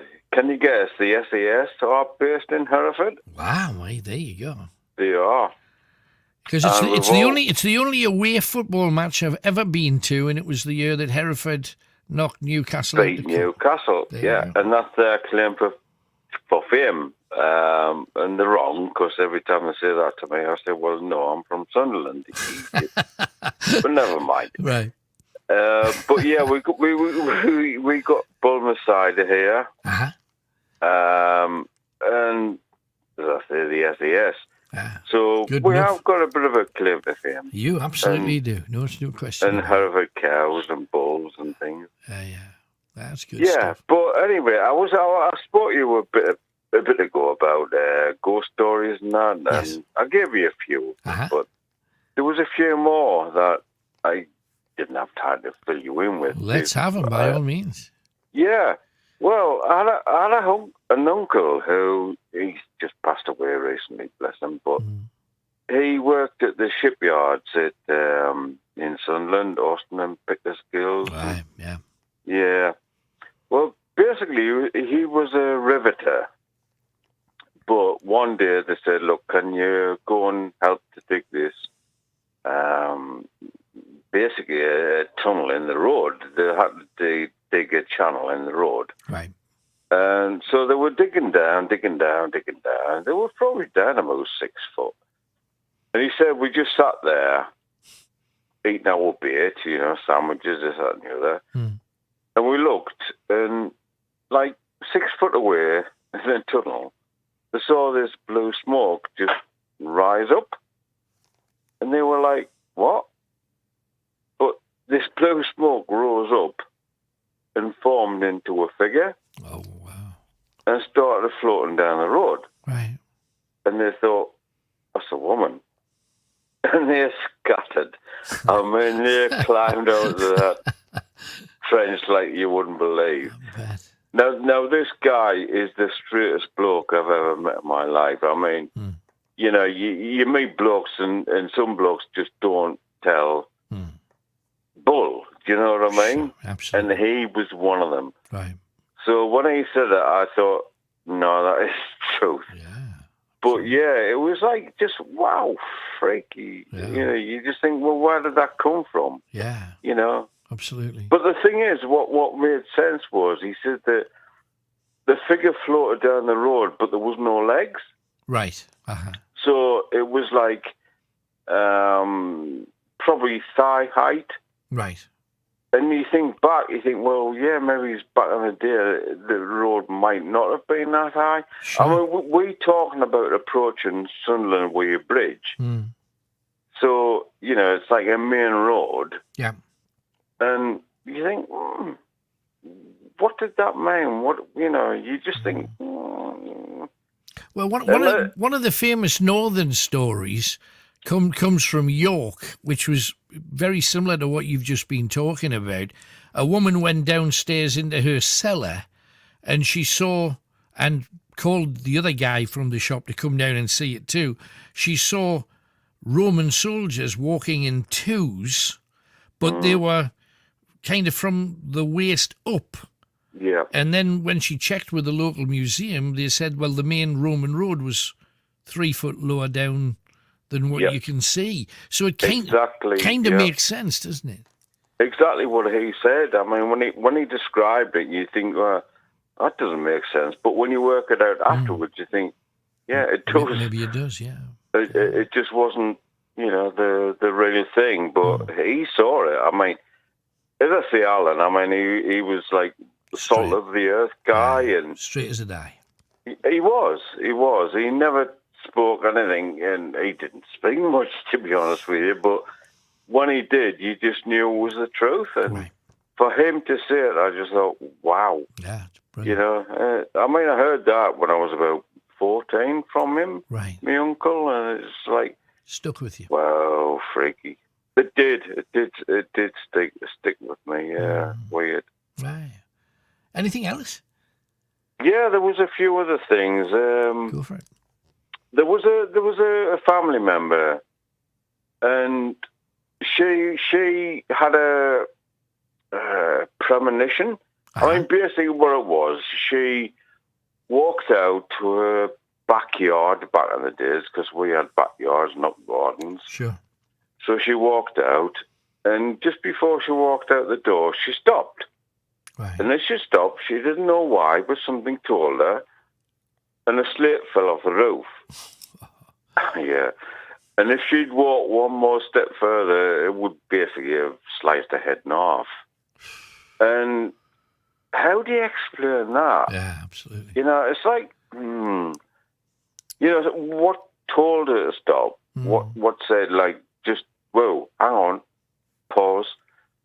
And split second later, slate falls off the roof, and wow. Yeah, they're difficult to work out. Because some people say, they were obviously a relative came back and, told her stop and made her hesitate. Or is it something, I don't know, did your body hear a sliding slate and that was enough to stop them before your brain knew anything about it? Not like 20 foot above, Alan. I'm You sorry. wouldn't. You wouldn't hear a sliding slate. I mean, I mean, it's like I said to you a couple of weeks ago with my granddad in the car, and the car door flew open.